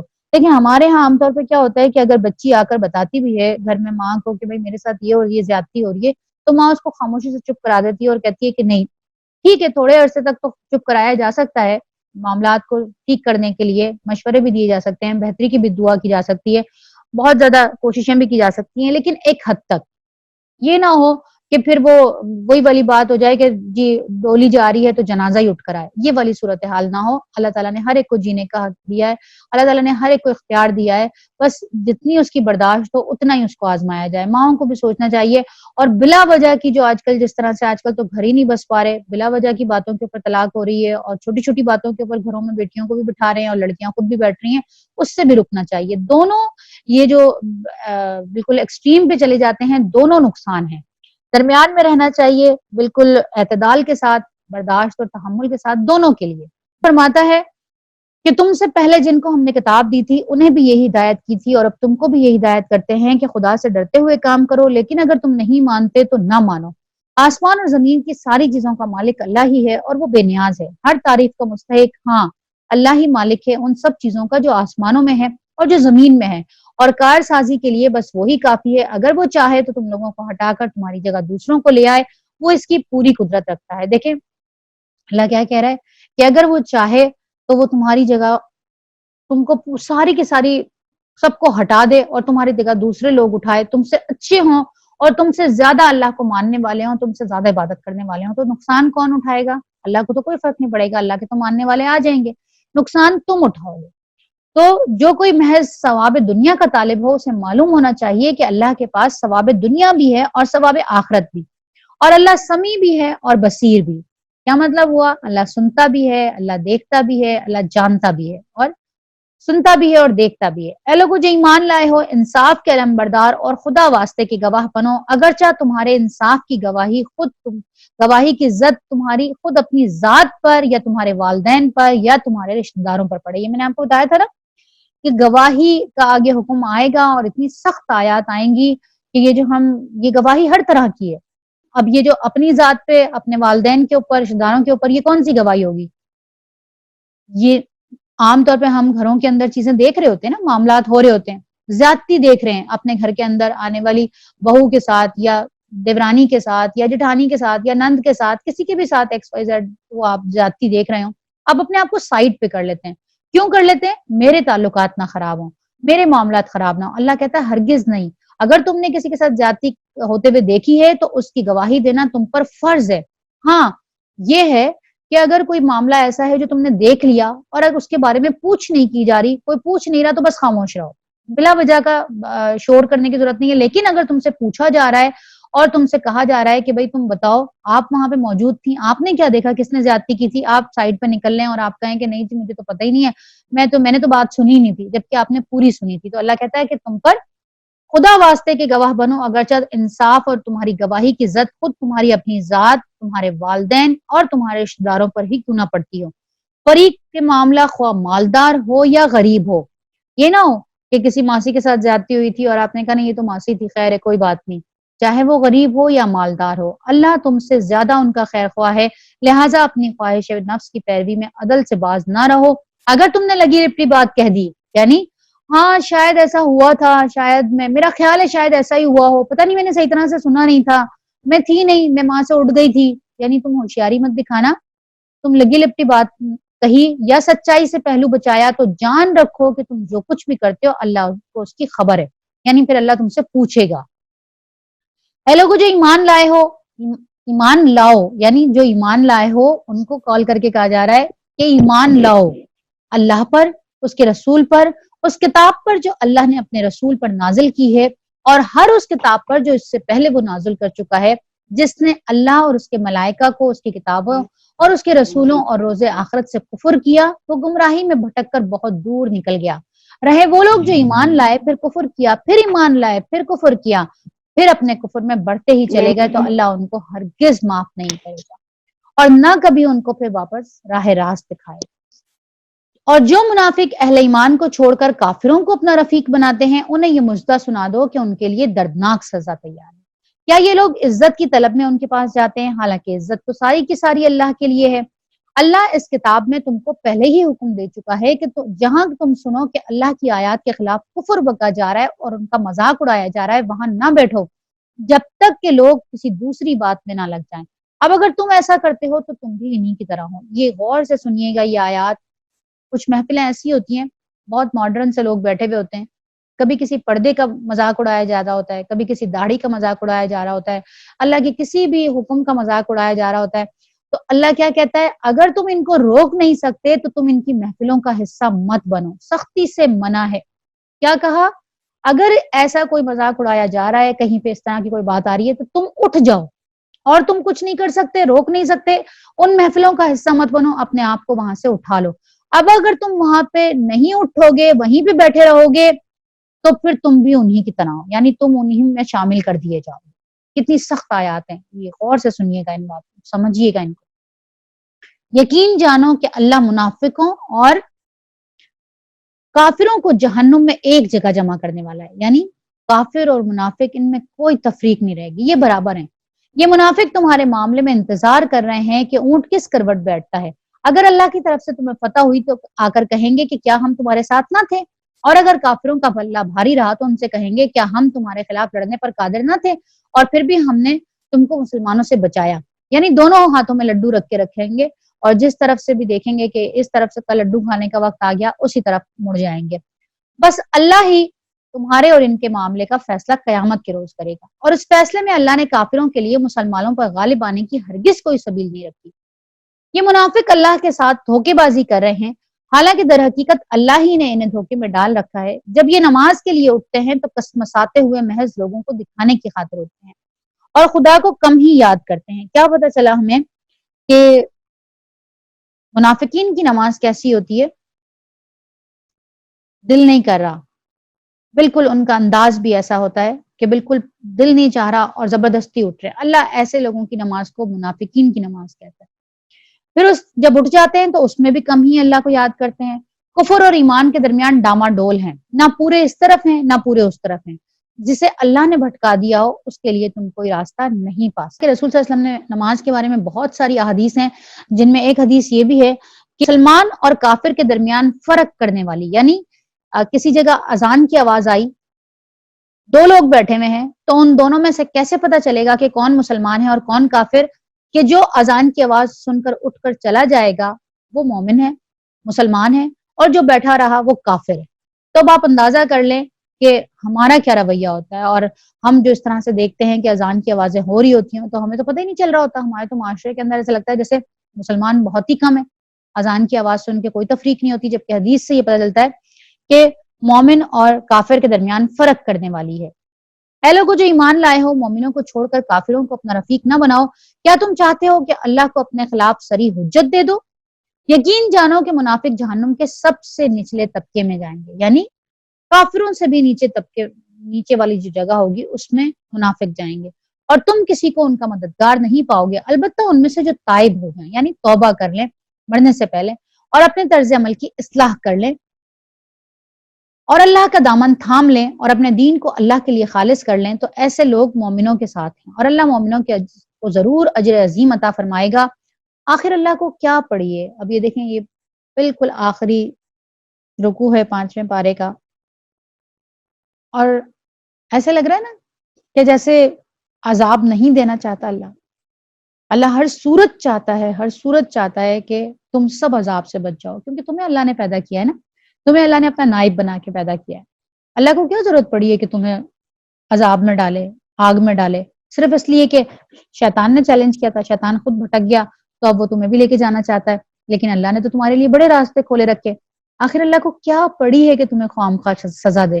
اگر تم شکر گزار بندے بنے رہو اور ایمان کی روش پر چلو، اللہ تو بڑا ہی قدردان ہے، شاکر علیم ہے۔ شاکر نا، ویسے بندوں کے لیے اگر شاکر کی صفت آئے گی تو وہ آئے گی شکر کرنے کے اس میں، کہ بھئی شکر کرنے والا، لیکن جب شاکر اللہ کے لیے نام آتا ہے تو اس کا مطلب یہ ہوتا ہے کہ قدر کرنے والا، وہ بڑا ہی قدردان ہے اور سب کے حال سے واقف ہے۔ 6واں پارہ ہمارا الحمدللہ شروع ہو گیا، اور پہلی ہی آیت دیکھیں، بڑی اہم آیت ہے، لا يحب اللہ الجہر بالسوء من القول الا من ظلم۔ وکان اللہ سمیعا علیما. کیا کہا اللہ نے؟ اللہ ہرگز ہرگز محبت نہیں کرتا کس بات سے؟ کہ انسان بدخوئی پر زبان کھولے، یعنی کسی کے ساتھ بدتمیزی کرے، بدخوئی کرے، الا یہ کہ اس کے اوپر ظلم کیا گیا ہو. اور اللہ سب کچھ سننے اور جاننے والا ہے. یعنی ایک آپشن دے دیا کہ اگر کسی کے ساتھ زیادتی ہوئی ہے، کسی کے ساتھ ظلم ہوا ہے، تو ایسی صورت میں وہ اپنا اس ظلم کے بارے میں بیان کر سکتا ہے، بتا سکتا ہے. زیادتی جس نے کسی کے ساتھ زیادتی کی ہو وہ اس کے اوپر اتنی ہی زیادتی کر کے بدلہ لے سکتا ہے، لیکن صرف اتنی ہی. اور اگر مظلوم ہونے کی صورت میں اگرچہ تم کو بدخوئی کا حق ہے کہ تم اس کے بارے میں اس کی برائی کرو، لیکن اگر تم ظاہر اور باطن میں بھلائی ہی کیے جاؤ یا کم از کم برائی سے درگزر کرو، تو اللہ کی صفت بھی یہی ہے. یعنی اللہ خود بھی تو یہی کرتا ہے کہ اللہ درگزر کرتا ہے، عفو غفور ہے، اللہ معاف بھی کر دیتا ہے، عفو بھی کر دیتا ہے، ہاں نظر انداز کر دیتا ہے، چھوڑ دیتا ہے. تو اللہ کہتا ہے یہ اللہ کی صفت ہے. اگر تم درگزر کر دو تو یہ بھی بہت اچھا ہے، لیکن اگر کسی نے تمہارے ساتھ زیادتی کی ہے تو بس اس کے اوپر اتنی ہی زیادتی کرنے کا حق ہے، اس سے زیادہ نہیں. کسی نے ایک تھپڑ مارا ہے، آپ 4 تھپڑ مار کے بدلہ لیں. اب آپ ظالم ہو گئے، وہ مظلوم ہو گیا، اب 3 تھپڑ کا ادھار اس کی طرف چلا گیا. تو اللہ تعالیٰ نے یہ کہا کہ جب بھی بدلہ لو تو ایک تو لمٹ میں رہ کے لو، اور اگر چھوڑ دو تو وہ سب سے اچھا ہے. اللہ کی صفت بھی یہی ہے کہ وہ بڑا معاف کرنے والا ہے، حالانکہ سزا دینے پہ پوری قدرت رکھتا ہے. کیا کہا اللہ نے؟ کہ سزا دینے پہ پوری قدرت رکھنے کے باوجود معاف کر دیتا ہے. تو تم بھی یہی کیا کرو. جو لوگ اللہ اور اس کے رسولوں سے کفر کرتے ہیں اور چاہتے ہیں کہ اللہ اور اس کے رسولوں کے درمیان تفریق کریں، وہ کہتے ہیں کہ ہم کسی کو مانیں گے اور کسی کو نہیں مانیں گے، اور کفر اور ایمان کے بیچ میں ایک راہ نکالنے کا ارادہ رکھتے ہیں. وہ سب پکے کافر ہیں. ایسے کافروں کے لیے ہم نے وہ سزا مہیا کر رکھی ہے جو انہیں ذلیل اور خوار کر دینے والی ہوگی، بخلاف اس کے جو لوگ اللہ اور اس کے تمام رسولوں کو مانیں اور ان کے درمیان تفریق نہ کریں، ان کو ہم ضرور ان کے اجر عطا کریں گے. اور اللہ بڑا درگزر فرمانے والا اور رحم فرمانے والا ہے. یہ اہل کتاب اگر آج تم سے مطالبہ کر رہے ہیں کہ آسمان سے تم کوئی تحریر ان پر نازل کراؤ، تو اس سے بڑھ چڑھ کر مجرمانہ مطالبے یہ پہلے موسیٰ سے کر چکے ہیں. اس سے تو انہوں نے یہ بھی کہا کہ ہمیں خدا کو اعلانیہ دکھاؤ، اور اسی سرکشی کی وجہ سے یکایک ان پر بجلی ٹوٹ پڑی تھی. پھر انہوں نے بچڑے کو اپنا معبود بنا لیا، حالانکہ یہ کھلی کھلی نشانیاں دیکھ چکے ہیں. اب ہم یہ ساری چیزیں ڈسکس کر کے آ چکے ہیں نا. میں نے آپ کو سورہ بقرہ میں اسی لیے کہا تھا کہ ابھی ہم پہلی دفعہ بہت تفصیل سے جا رہے ہیں پڑھ کے. آگے جب یہ چیزیں یہ آخری پارے تک یہ دہرایا جاتا رہے گا. حضرت سب سے زیادہ قرآن پاک کے اندر جو قصہ دہرایا گیا ہے بار بار، وہ حضرت موسیٰ کا قصہ ہے، بنی اسرائیل کا قصہ ہے. تو اب ہم یہاں پہ اس کو بار بار ڈسکس نہیں کریں گے، بلکہ آپ لوگ دوبارہ سے یاد کر لیں کہ پیچھے ان لوگوں نے کیا کچھ کیا تھا. یہ ساری باتیں پیچھے آ چکی ہیں نا. تو انہوں نے کیا کہا کہ پھر انہوں نے بچڑے کو اپنا معبود بنا لیا، حالانکہ یہ کھلی کھلی نشانیاں دیکھ چکے تھے. اس پر بھی ہم نے ان سے درگزر کیا. ہم نے موسیٰ کو صریح فرمان عطا کیا اور ان لوگوں پر طور کو اٹھا کر ان سے اس فرمان کی اطاعت کا عہد لیا. اور ہم نے ان کو حکم دیا کہ دروازے میں سجدہ ریز ہوتے داخل ہوں. ہم نے ان سے کہا کہ سب کا قانون نہ توڑو، اور اس پر ان سے پختہ عہد لیا. آخرکار ان کی عہد چکنی کی وجہ سے اور اس وجہ سے کہ انہوں نے اللہ کی آیات کو جھٹلایا اور متعدد پیغمبروں کو ناحق قتل کیا، یہاں تک کہا کہ ہمارے دل غلافوں میں محفوظ ہیں. حالانکہ در حقیقت ان کی باطل پرستی کے سبب اللہ نے ان کے دلوں پر ٹھپا لگا دیا. یعنی تم کیا اپنے دلوں کو غلافوں میں محفوظ کرو گے؟ اللہ ہی نہیں چاہتا کہ تمہارے دلوں میں اب کچھ جائے، اور اسی وجہ سے یہ بہت کم ایمان لے کر آتے ہیں. پھر اس کفر میں اتنے بڑھے کہ مریم پر بہتان لگا دیا.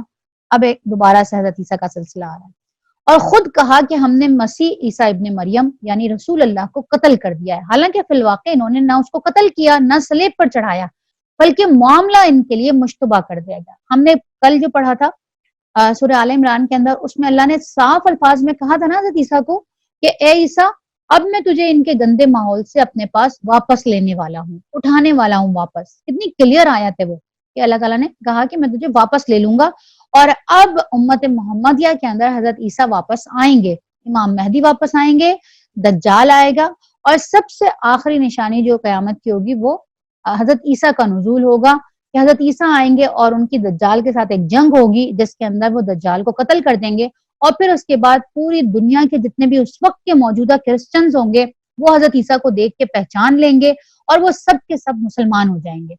اور جو یہودی ہوں گے ان کو حضرت عیسیٰ اور جو ان کے ساتھ مسلمان ہوں گے وہ سب مل کر ایک ایک یہودی کو مار دیں گے، ختم ہو جائیں گے، اور پھر پوری دنیا کے اندر اسلام چھا جائے گا۔ یہ حضرت عیسیٰ کے نزول کے بعد ہوگا۔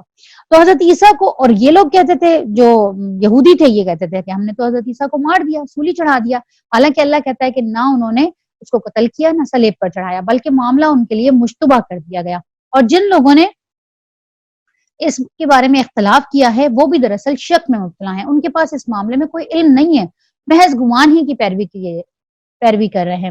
انہوں نے مسیح کو یقین کے ساتھ قتل نہیں کیا، بلکہ اللہ نے اس کو اپنی طرف اٹھا لیا۔ دیکھیں پھر اللہ بار بار کہہ رہا ہے کہ میں نے اس کو اپنی طرف اٹھا لیا تھا۔ اللہ زبردست اور طاقت رکھنے والا اور حکیم ہے، اور اہل کتاب میں سے کوئی ایسا نہ ہوگا جو اس کی موت سے پہلے اس پر ایمان نہ لے آئے۔ دیکھیں یہ بات میں نے جو ابھی آپ کو بتائی نا، یہ اسی آیت کے زمرے میں ہے کہ اہل کتاب میں سے عیسائیوں کے اندر سے جتنی بھی پوری دنیا کے اندر کرسچنز ہیں، حضرت عیسیٰ جب آئیں گے دنیا میں واپس تو وہ سب کے سب حضرت عیسیٰ کو پہچان لیں گے، اور وہ فوراً ان پر ایمان لے آئیں گے اور وہ مسلمان ہو جائیں گے، اور قیامت کے روز وہ ان پر گواہی دے گا۔ غرض ان یہودی بن جانے والوں کے اسی ظالمانہ رویے کی بنا پر، اور اس بنا پر کہ یہ بکثرت اللہ کے راستے سے روکتے ہیں اور سود لیتے ہیں جس سے انہیں منع کیا گیا ہے، لوگوں کے مال ناجائز طریقوں سے کھاتے ہیں، ہم نے بہت سی وہ پاک چیزیں ان پر حرام کر دی تھی جو ان کے لیے حلال تھیں۔ ہم پیچھے پڑھ کے گئے نا کہ کچھ چیزیں ان کے اوپر سزا کے طور پہ اللہ نے حرام کر دی تھی، جانوروں کی چربی تک ان کے اوپر حرام تھی، اور جو لوگ ان میں سے کافر ہیں ان کے لیے ہم نے دردناک عذاب تیار کر رکھا ہے، مگر ان میں سے جو لوگ پختہ علم رکھنے والے ہیں اور ایماندار ہیں وہ سب اس تعلیم پر ایمان لاتے ہیں جو تمہاری طرف نازل کی گئی اور جو تم سے پہلے نازل کی گئی تھی۔ اس طرح کے ایمان لانے والے اور نماز اور زکوٰۃ کی پابندی کرنے والے اور اللہ اور روز آخر پر سچا عقیدہ رکھنے والوں کو ہم ضرور اجر عظیم عطا کریں گے۔ اے محمد صلی اللہ علیہ وسلم، ہم نے تمہاری طرف اس طرح وحی بھیجی ہے جس طرح نوح علیہ السلام اور اس کے بعد کے پیغمبروں کی طرف بھیجی تھی۔ ہم نے ابراہیم علیہ السلام، اسماعیل علیہ السلام، اسحاق علیہ السلام، یعقوب علیہ السلام اور اولاد یعقوب علیہ السلام، عیسیٰ علیہ السلام، ایوب علیہ السلام، یونس علیہ السلام، ہارون علیہ السلام اور سلیمان علیہ السلام کی طرف وحی بھیجی۔ ہم نے داؤد علیہ السلام کو زبور دی۔ ہم نے ان رسولوں پر بھی وحی نازل کی جن کا ذکر ہم اس سے پہلے تم سے کر چکے ہیں، اور ان رسولوں پر بھی جن کا ذکر تم سے نہیں کیا۔ قرآن پاک میں ٹوٹل 25 انبیاء کا ذکر آیا ہے، لیکن روایات سے یہ پتہ چلتا ہے کہ 1,00,000 سے بھی زیادہ، 1,65,000 کے قریب یا اس سے بھی زیادہ انبیاء رسول دنیا میں آئے، ان کا ذکر نہیں ہے۔ اللہ کہتا ہے جن کا ہم نے ذکر کیا ان پر بھی وحی آئی، اور جن کا نہیں ذکر کیا ان پر بھی ہم نے وحی بھیجی۔ ہم نے موسیٰ سے اس طرح گفتگو کی جس طرح گفتگو کی جاتی ہے، یعنی باقاعدہ آواز آتی تھی اللہ کی، اور باقاعدہ حضرت موسیٰ سنتے تھے اور خود جواب دیتے تھے، باقاعدہ مکالمے ہوتے تھے دونوں کے درمیان۔ تو تبھی انہوں نے جب وہ آواز سن لی تھی تبھی تو ان کے دل میں یہ شوق پیدا ہوا تھا کہ اللہ میں آپ کو دیکھنا چاہتا ہوں، لن ترانی، اللہ نے کیا کہا، تو مجھے نہیں دیکھ سکتے، دیکھنے کی ہمت نہیں ہے، بس آواز سن رہے ہو یہ بہت کافی ہے، دیکھنے جتنی استطاعت نہیں ہے تمہارے اندر۔ تو یہ اللہ نے کیا کہا کہ یہ سارے رسول خوشخبری دینے والے اور ڈرانے والے بنا کر بھیجے گئے تھے تاکہ ان کو مبعوث کر دینے کے بعد لوگوں کے پاس اللہ کے مقابلے میں کوئی حجت باقی نہ رہے۔ اللہ بہرحال غالب رہنے والا اور حکیم اور دانا ہے، لوگ نہیں مانتے تو نہ مانیں، مگر اللہ گواہی دیتا ہے کہ جو کچھ اس نے تم پر نازل کیا ہے اپنے علم سے نازل کیا ہے، اور اس پر ملائکہ بھی گواہ ہیں، اگرچہ اللہ کا گواہ ہونا بالکل کفایت کرتا ہے، یعنی اللہ کا گواہ ہونا ہی کافی ہے، لیکن اس کے باوجود بھی اللہ نے ذکر کر دیا کہ میرے پاس جو آسمان کے اوپر اور دنیا میں جو میں نے ملائکہ بھیجے میں، یہ پوری کی پوری ایک فوج ہے، یہ بھی ساری کی ساری گواہ ہے، جبکہ میرا گواہ ہونا کافی ہے۔ وہ یقیناً گمراہی میں حق سے جو لوگ اس کو ماننے سے خود بھی انکار کرتے ہیں اور دوسروں کو خدا کے راستے سے روکتے ہیں، وہ یقیناً گمراہی میں حق سے بہت دور نکل گئے۔ اس طرح جن لوگوں نے کفر اور بغاوت کا طریقہ اختیار کیا اور ظلم و ستم پر اتر آئے، اللہ ان کو ہرگز معاف نہیں کرے گا اور انہیں کوئی راستہ بجز جہنم کے راستے کے نہیں دکھائے گا جس میں وہ ہمیشہ رہیں گے۔ اللہ کے لیے یہ کوئی مشکل کام نہیں ہے۔ لوگوں، یہ رسول تمہارے پاس تمہارے رب کی طرف سے حق لے کر آ گیا ہے، ایمان لاؤ، تمہارے لیے ہی بہتر ہے۔ اگر تم انکار کرتے ہو تو جان لو کہ آسمانوں اور زمین میں جو کچھ ہے سب اللہ کا ہے، اور اللہ علیم بھی ہے اور حکیم بھی۔ اے اہل کتاب، اپنے دین میں غلط نہ کرو اور اللہ کی طرف حق کے سوا کوئی بات منسوب نہ کرو۔ دیکھیں یہ بہت اہم بات ہے، اس کو سمجھنے کی ضرورت ہے۔ مسیح عیسیٰ ابن مریم اس کے سوا کچھ بھی نہ تھا کہ اللہ کا ایک رسول تھا اور ایک فرمان تھا جو اللہ نے مریم کی طرف بھیجا۔ ایک روح تھی اللہ کی طرف سے جس نے مریم کے رحم میں بچے کی شکل اختیار کی۔ بس تم اللہ اور اس کے رسول پر ایمان لاؤ اور نہ کہو کہ تین ہیں، باز آ جاؤ اور یہی تمہارے لیے بہتر ہے۔ کیا ہوا کہ حضرت عیسیٰ کے جو ماننے والے تھے، پہلے تو انہوں نے حضرت مریم علیہ السلام کے اوپر نعوذ باللہ بدکاری کا الزام لگا دیا نا، کہ یہ کس کا بچہ لے کر آ گئی، اور تمہارے تو باپ بھی بدکار نہیں تھا، اور یہ تم نے کیا کیا؟ ہم سورہ مریم میں تفصیل سے پڑھیں گے انشاءاللہ۔ لیکن پھر جب حضرت عیسیٰ نے کلام کیا اور حضرت عیسیٰ نے گہوارے میں بھی کلام کیا اور کہا کہ میں اللہ کا بندہ ہوں اور مجھے اللہ نے بھیجا ہے، میں اللہ کا نبی بھی ہوں، تو پھر انہوں نے ایک اور بہتان لگا دیا اور انہوں نے کہا یہ تو خدا کا بچہ ہے، نعوذ باللہ نعوذ باللہ۔ اور انہوں نے کہا کہ تین خدا ہیں، ایک خدا، خدا کی بیوی اور خدا کا بچہ، یعنی حضرت عیسیٰ کو بھی خدا کہا، ان کی ماں کو بھی، یعنی تین خدا مثلث انہوں نے بنا دیا۔ تو اس کے اوپر اللہ نے کہا کہ عیسیٰ، اور کس وجہ سے انہوں نے کہا؟ یہ کوئی دشمنی میں یا زیادتی میں نہیں کہا، بلکہ یہ محبت کی شدت میں غلف اختیار کر گئے۔ غلف کہتے ہیں اس چیز کو جو حد سے بڑھ جاتی ہے، اسی لیے اللہ تعالیٰ نے منع کیا کہ دین میں غلف نہ کرو۔ یہاں پہ بھی اللہ کتاب کو کہا اللہ نے کہ عیسیٰ اس سے زیادہ اور کچھ بھی نہیں تھا، کہ وہ ایک رسول تھا میری طرف سے بھیجا ہوا، اور ایک فرمان تھا جو میں نے مریم کی طرف بھیجا تھا۔ میں تو کہتا ہوں ہو جا اور ہو جاتی ہے، میرا یہ کام نہیں ہے کہ میں اولاد پیدا کروں، میں اس سے پاک ہوں، میری کوئی بیوی نہیں ہے، میرا کوئی بچہ نہیں ہے، لم یلد ولم یولد، نہ میں پیدا ہوا ہوں نہ مجھ سے کوئی پیدا ہوگا۔ تو اللہ نے کیا کہا کہ اللہ کے لیے یہ مت کہا کرو کہ تین ہیں، اللہ کے لیے اللہ ایک ہی ہے، اور وہ اللہ تو بس ایک ہی خدا ہے، وہ بالا تر ہے اس سے کہ کوئی اس کا بیٹا ہو، یعنی وہ بہت پاک ہے، وہ ان چیزوں کے لیے نہیں ہے۔ زمین اور آسمانوں کی ساری چیزیں اس کی ملک ہیں، اور وہ ان کی کفالت اور خبرگیری کے لیے بس وہی کافی ہے۔ مسیح نے کبھی اس بات کو آر نہیں سمجھا کہ وہ اللہ کا ایک بندہ ہو، یعنی حضرت عیسیٰ کبھی اس بات کو اپنے لیے انسلٹنگ فیل نہیں کرتے تھے کہ کوئی یہ کہے کہ یہ اللہ کا بندہ ہے۔ وہ بڑے فخر سے کہتے تھے کہ میں اللہ کا بندہ ہوں، اللہ کی طرف سے ایک نشانی ہوں جو بغیر باپ کے پیدا کیا گیا ہوں۔ اور نہ مقرب ترین فرشتے اس بات کو اپنے لیے آر سمجھتے ہیں۔ اگر کوئی اللہ کی بندگی کو اپنے لیے آر سمجھتا ہے اور تکبر کرتا ہے تو ایک وقت آئے گا جب اللہ سب کو گھیر کر اپنے سامنے حاضر کرے گا۔ اس وقت وہ لوگ جنہوں نے ایمان لا کر نیک طرز عمل اختیار کیا ہے اپنے اجر پورے پورے پائیں گے، اور اللہ اپنے فضل سے ان کو مزید اجر عطا فرمائے گا۔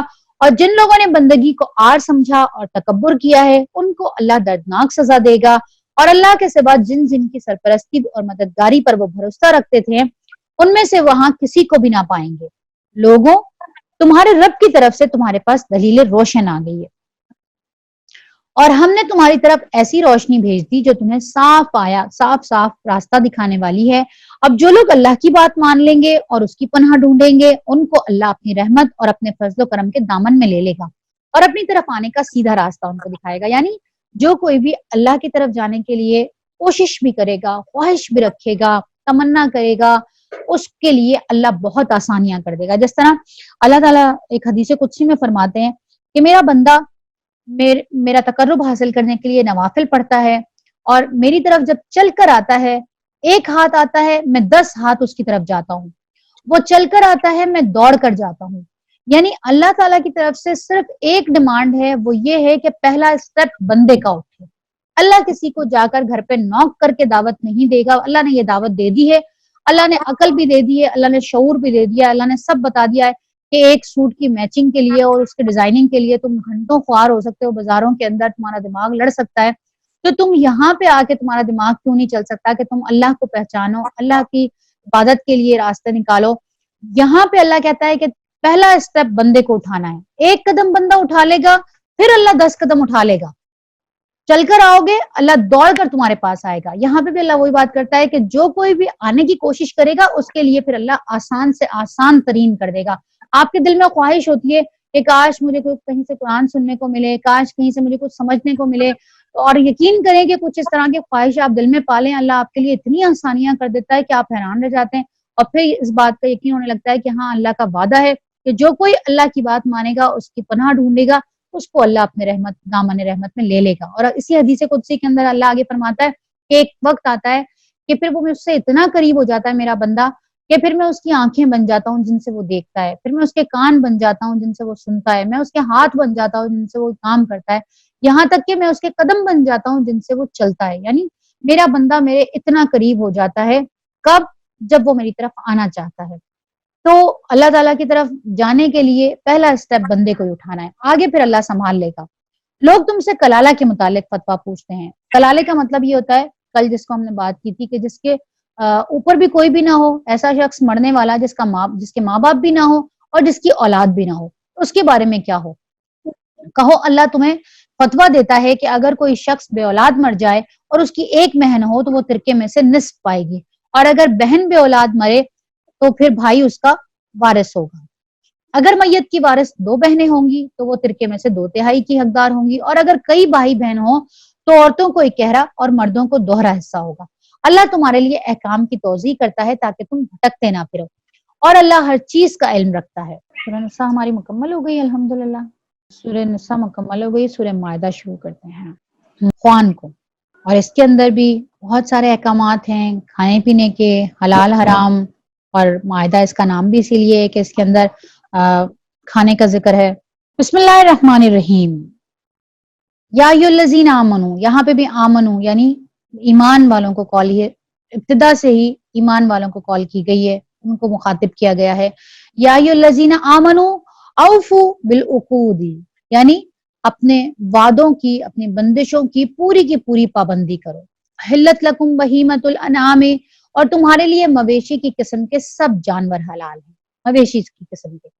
الا ما یتلی علیکم، سوائے ان کے کہ جو تم کو آگے چل کر بتا رہے جا رہے ہیں. غیر محل صیدی، اور لیکن احرام کی حالت میں وہ تمہارے اوپر حلال نہیں ہے. وانتم حرم، یعنی جب تم احرام باندھ دو تو پھر تم ان کو اپنے لیے حلال مت کرو، یعنی پھر تم شکار نہیں کرو گے. ان اللہ یحکم ما یرید، بے شک اللہ جو چاہتا ہے وہ حکم دیتا ہے. یعنی کوئی کہے کہ یہ کیا بات ہوئی، تو اللہ تعالیٰ کہتا ہے کہ جو اللہ چاہتا ہے وہ حکم دیتا ہے.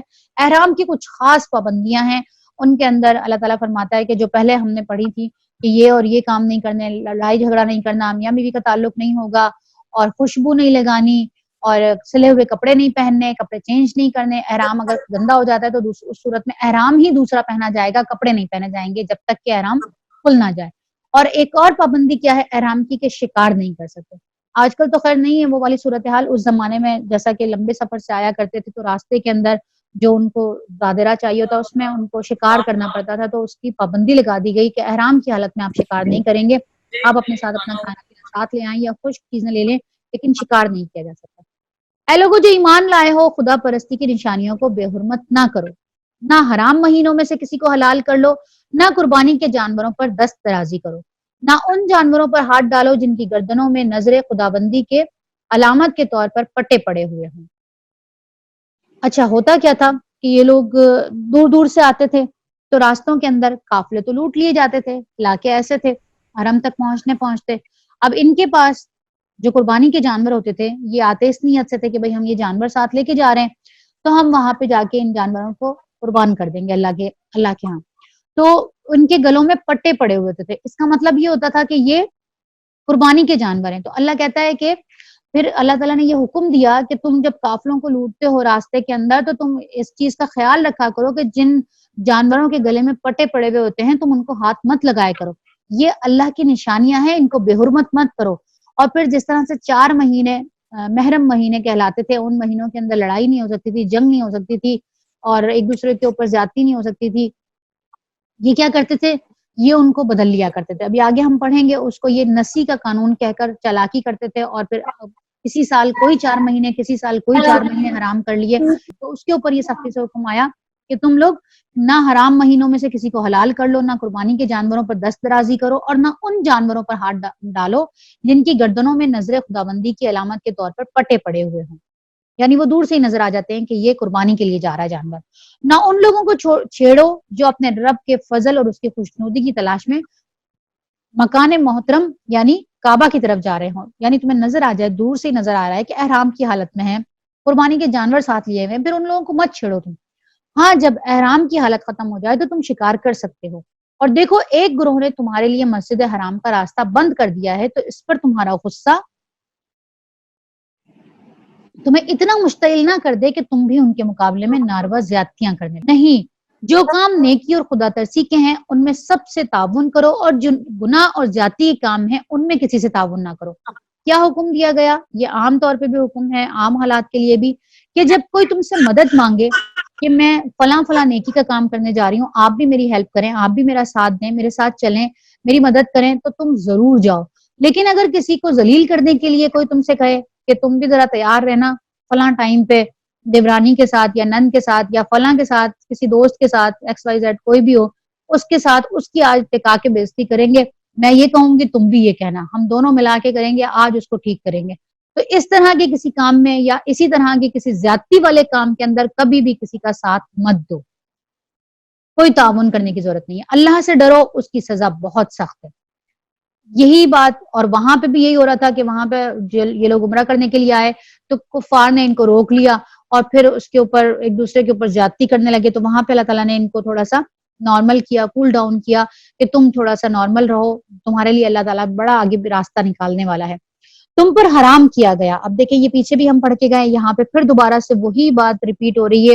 اور کیا کیا چیزیں حرام ہیں بہت صاف بتا دی گئی. حرام چیزیں حلال بہت ساری ہیں، حرام تھوڑی سی ہیں. تم پر حرام کیا گیا نمبر 1 مردار، جو مر گیا ہو، کسی طرح سے بھی مرا ہو. یہ میں نے تفصیل بیان کر دی تھی اس کی کہ کیسے مردار کیسے حرام ہے اور کون سا مرا ہوا حرام ہے. یہ ہم تفصیل میں نہیں جائیں گے، انشاءاللہ آپ لوگ وہ والی کلاس سن لیجئے گا تو اس کے اندر بہت تفصیل سے بیان کر دیا ہے. نمبر 2 خون، سور کا گوشت اور وہ جانور جو خدا کے سوا کسی اور کے نام پر ذبح کیا گیا ہو یا کسی آستانے پہ چڑھایا گیا ہو یا کسی کے نام کی نظر دی گئی ہو. اللہ کے نام کے علاوہ کوئی بھی نام کسی کھانے کے اوپر آ جائے تو وہ اسی طرح حرام ہو جاتا ہے. جیسے مردار حرام ہے، جیسے خون حرام ہے، جیسے سور کا گوشت حرام ہے. یہ سب ایک ہی کیٹیگری میں. وہ جو گلا گھٹ کر یا چوٹ کھا کر یا بلندی سے گر کر یا ٹکر کھا کر مرا ہو یا کسی درندے نے پھاڑ کھایا ہو، سوائے اس کے جسے تم نے زندہ پا کر کھا لیا. وہی بات کہ اگر کوئی گرا اور آپ نے دیکھا تو وہ زندہ تھا تو آپ نے اس کو فوراً سے اللہ اکبر کہہ کر ذبح کر لیا تو وہ حلال ہو جائے گا. لیکن آپ کے پہنچنے سے پہلے ہی وہ مر چکا تھا تو وہ حرام ہے. اور جو کسی آستانے پر ذبح کیا گیا، دیکھیں کتنی کھل کے بات آ گئی. وما ذبح علی النصب، کسی بھی آستانے پہ لے جا کے کسی کی قربانی چڑھا دی، کسی مزار پہ لے جا کے قربانی چڑھا دی، حرام ہے، حرام ہے. نیز یہ بھی تمہارے لیے ناجائز ہے کہ پانسوں کے ذریعے اپنی قسمت معلوم کرو. اب یہ ہمارے ہاں تو اتنی بڑی تعداد میں بچے سٹارز، آپ کا سٹار کون سا ہے، میرا سٹار یہ کہتا ہے، فلاں کا سٹار یہ کہتا ہے، آج کل ستارے گردش میں ہیں، آج کل یہ ہوگا.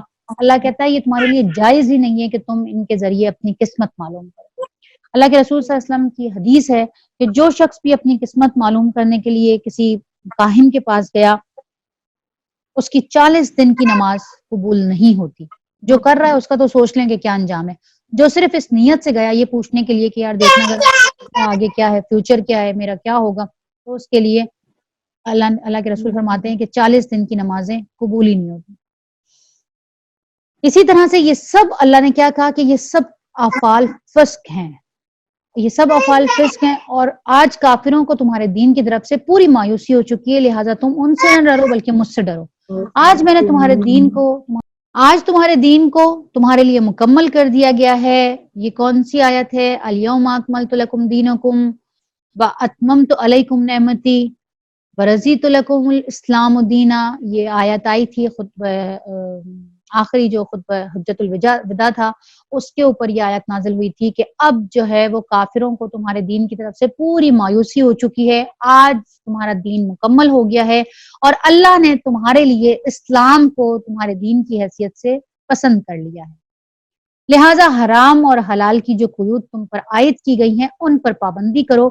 البتہ جو شخص، یعنی کوئی شخص اگر مجبوری کی حالت میں، موت اور زندگی کی کشمکش کی حالت میں بھوک سے مجبور ہو کر ان میں سے کوئی چیز کھا لے اور کچھ بھی کھانے کو اس کو میسر نہیں ہے بغیر اس کے کہ گناہ کی طرف اس کا میلان ہو، بے شک اللہ معاف کرنے والا اور رحم فرمانے والا ہے.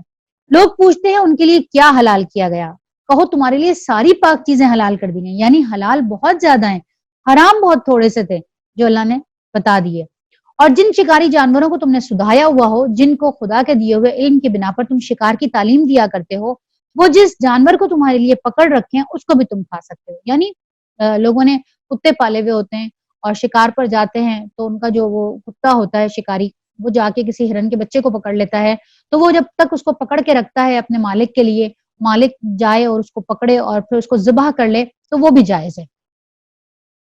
البتہ اس پر اللہ کا نام لے لو ذبح کرتے ہوئے، اور اللہ کا قانون توڑنے سے ڈرو، اللہ کو حساب چکاتے کچھ دیر نہیں لگتی. آج تمہارے لیے ساری پاک چیزیں حلال کر دی گئیں. اہل کتاب کا کھانا تمہارے لیے حلال ہے اور تمہارے لیے تمہارا کھانا ان کے لیے حلال ہے، اور محفوظ عورتیں بھی تمہارے لیے حلال ہیں، خواہ وہ اہل ایمان کے گروہ سے ہوں یا پھر ان قوموں سے جن کو تم سے پہلے کتاب دی گئی تھی، بشرطیے کہ تم ان کے مہر ادا کر کے نکاح میں ان کے محافظ بنو، نہ یہ کہ آزاد شہوترانی کرنے لگو یا چوری چھپے آشنائیاں کرو. اور جو کسی نے ایمان کی روش چلنے سے انکار کیا تو ان کا سارا کارنامہ زندگی ضائع ہو جائے گا اور وہ آخرت میں دیوالیہ ہوگا. یہاں پہ اہل کتاب کی عورتوں سے نکاح کرنے کی اجازت دی گئی اس شرط کے اوپر کہ وہ مشرک نہ ہو، اللہ کے ساتھ شرک کرنے والی نہ ہو. بلکہ کرسچنس کے اندر بھی ایک جو ہے وہ فرقہ ایسا ہے کہ جو صرف اللہ کو ایک مانتا ہے. اسی طرح یہودیوں کے اندر بھی اللہ کو جو ایک ماننے والی ہیں ان عورتوں سے تم نکاح کر سکتے ہو، مشرک عورتوں سے نہیں. جو شرک کرنے والی ہیں ان سے تم نکاح نہیں کرو گے، یہ ہم پیچھے بھی پڑھ کے جا چکے ہیں. تو یہ یہاں اور لیکن اہل کتاب کے مردوں سے تم اپنی عورتوں کا نکاح نہیں کر سکتے. اس کی وجہ کیا ہے؟ اس کی وجہ یہ ہے کہ جب عورت مرد کے گھر میں آتی ہے تو مرد کا جو دین ہوتا ہے وہ، کیونکہ مرد کو اپر ہینڈ دیا گیا، تو اگر عورت آتی ہے تو پہلے تو کوشش یہ کی جائے کہ مسلمان کر کے نکاح کیا جائے. اور اگر اس صورت میں بھی کہ وہ اہل کتاب میں سے ہے، عیسائی ہے اور یہودی ہے، اللہ پر لیکن ایمان لانے والی ہے، تو زیادہ چانسز یہ ہیں کہ وہ تمہارے گھر میں جب آئے گی اور تمہاری زیر تربیت رہے گی، تم ایک اچھے مومن ہو تو تم اس کو بھی مومن بنا لو گے. جبکہ مسلمان عورت اگر کسی یہودی اور عیسائی کے گھر میں چلی جائے گی تو اس کے لیے مسلمان رہنا بھی بہت مشکل ہو جائے گا، کیونکہ عام طور پر مرد کا اپر ہینڈ ہے تو مرد جو ماحول چاہتا ہے وہی گھر کے اندر ہوتا ہے. تو اللہ تعالیٰ نے کیا کہا کہ جس نے بھی ایمان کی روش پر چلنے سے انکار کیا اس کا سارا کارنامہ زندگی ضائع ہو جائے گا اور وہ آخرت میں دیوالیہ ہوگا. پھر کیا کہا؟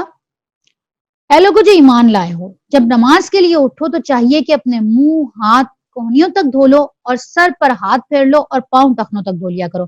اب یہ ذہن میں رکھیے گا کہ قرآن کے اندر وضو کے یہ 4 فرائض ہیں، ٹھیک ہے. باقی جو ہمیں وضو کرنے کا طریقہ بتایا وہ اللہ کے رسول نے حدیث میں بتایا. لیکن اگر ہم یہ 4 بھی کہیں پہ پھنسے ہوئے ہیں، ہمیں پانی پورا میسر نہیں ہے یا ہم پورے کو پورا وضو پورا نہیں کر پاتے، تو اگر ہم یہ 4 بھی پورے کر لیا کریں تو یہ پورا ایک مکمل وضو ہے. جس طرح حرم کے اندر ہم جاتے ہیں اور ہم طواف کی حالت میں ہیں، اتنی دور ہے واش رومز، اتنی دور ہے مسجد نبوی کے اندر، اگر آپ آگے روزے پہ بیٹھے ہوئے کہیں پہ ہیں تو اب ایسی صورت میں وضو ٹوٹ جاتا ہے تو کیا کریں؟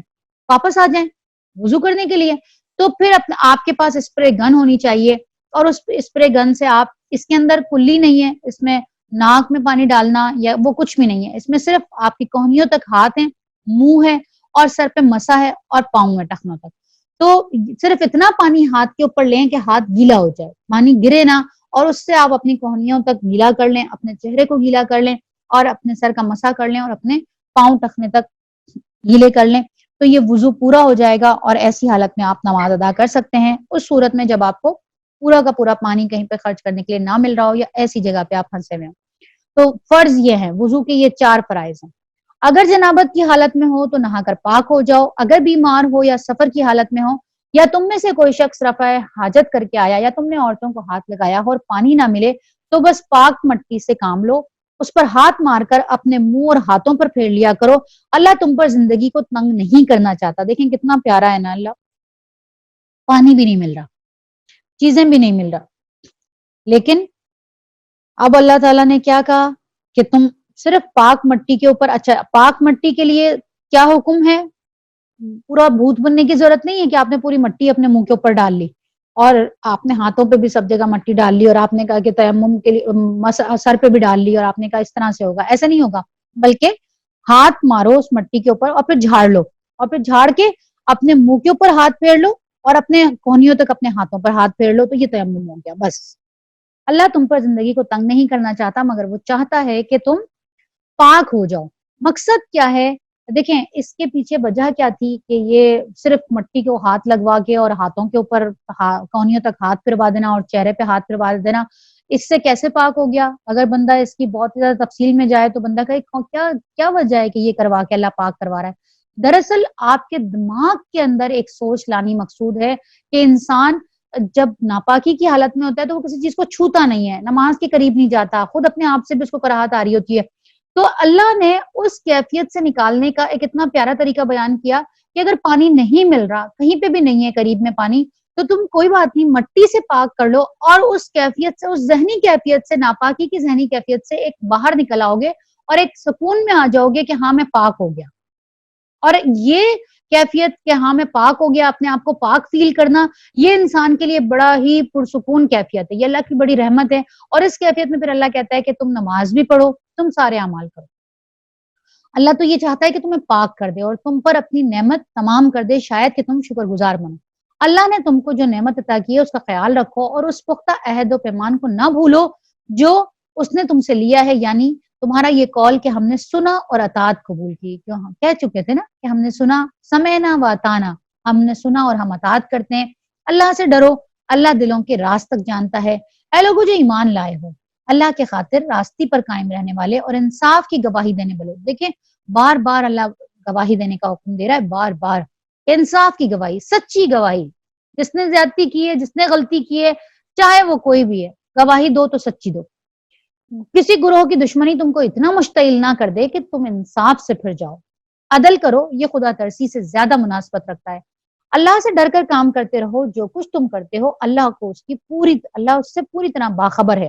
جو لوگ ایمان لائیں اور نیک عمل کریں، اللہ نے ان سے وعدہ کیا ہے کہ ان کی خطاؤں سے درگزر کیا جائے گا اور انہیں بڑا اجر ملے گا۔ رہے وہ لوگ جو کفر کریں اور اللہ کی آیات کو جھٹلائیں تو وہ دوزخ میں جانے والے ہیں۔ اے لوگوں جو ایمان لائے ہو، اللہ کے اس احسان کو یاد کرو جو اس نے ابھی حال ہی میں تم پر کیا ہے، جبکہ ایک گروہ نے تم پر دست درازی کا ارادہ کر لیا تھا، مگر اللہ نے ان کے ہاتھ تم پر اٹھنے سے روک دیے۔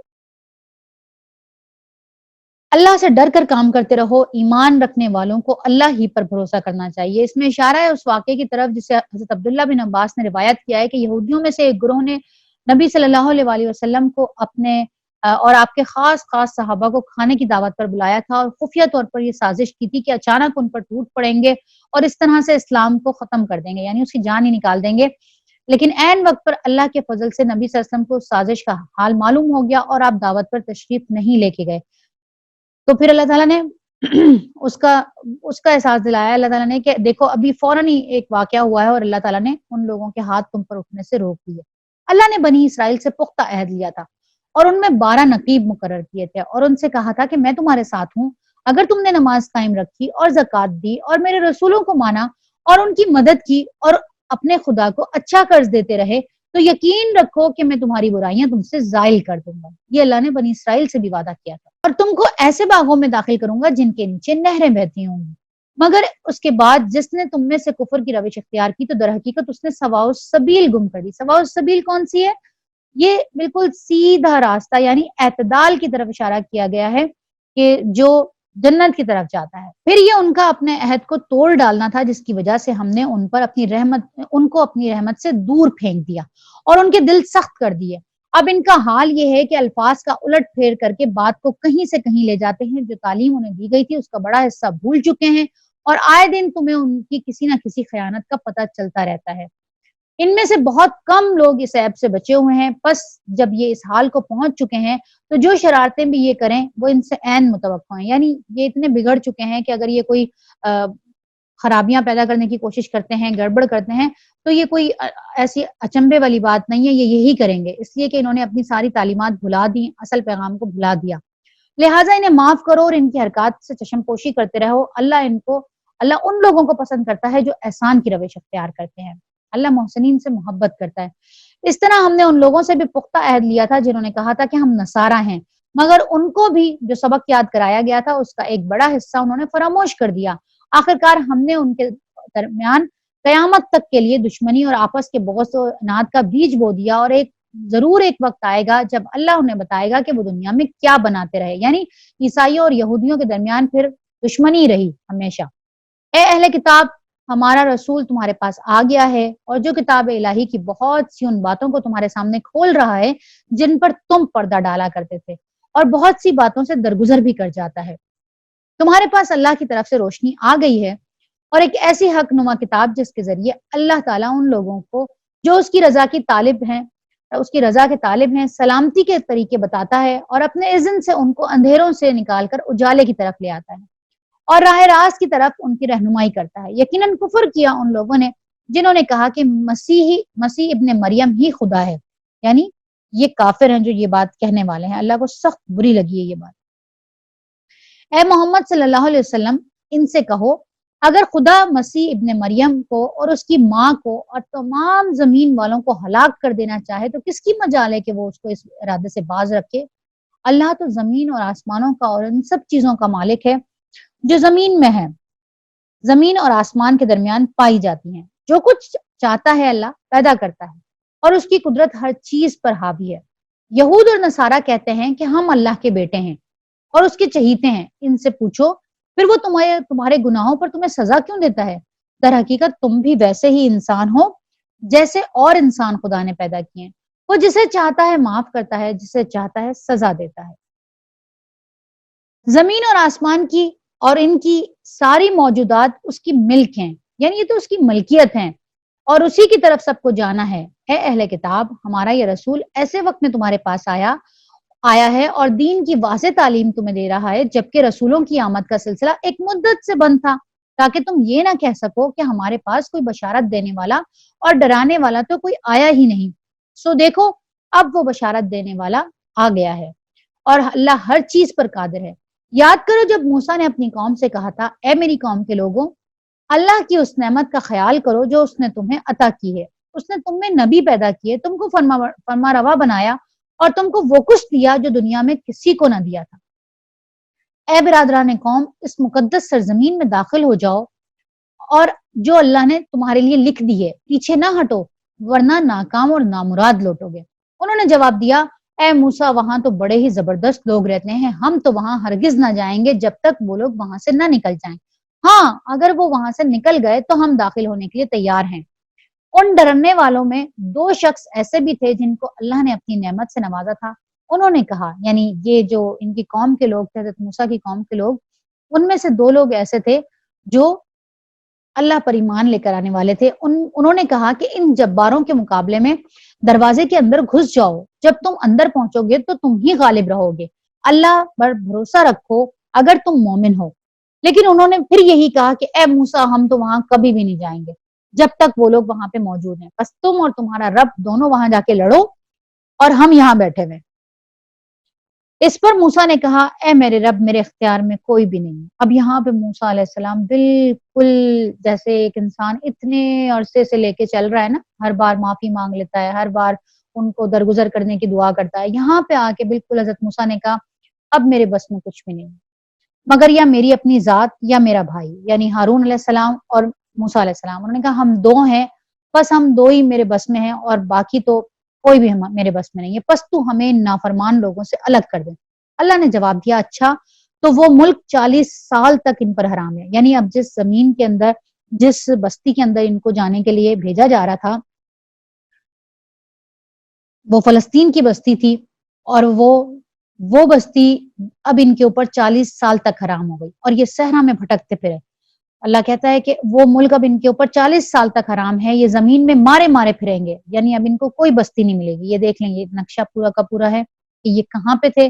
یہ دریا نیل ہے، مصر سے یہ لوگ نکلے ہیں، بنی اسرائیل مصر میں یہاں رہتے تھے، جشن کا علاقہ، اور پھر اس کے بعد یہاں سے اور یہاں تک رائٹ پہ اوپر دیکھیں تو فلسطین ہے، یہاں پہ ان کو جانا تھا لیکن انہوں نے کیا کیا، انہوں نے منع کر دیا کہ ہم تو نہیں نکل سکتے، اور پھر یہ پھرتے رہے یہیں پہ صحرا کے اندر، سارے علاقے کے اندر 40 برس تک، پوری ایک نسل جب تک ان کی ختم نہ ہو گئی، جو انکار کرنے والی نسل تھی وہ سب جب تک ختم نہ ہو گئی اور نئے جو بچے تھے وہ جوان نہ ہو گئے، اس وقت تک یہ مارے مارے پھرتے رہے۔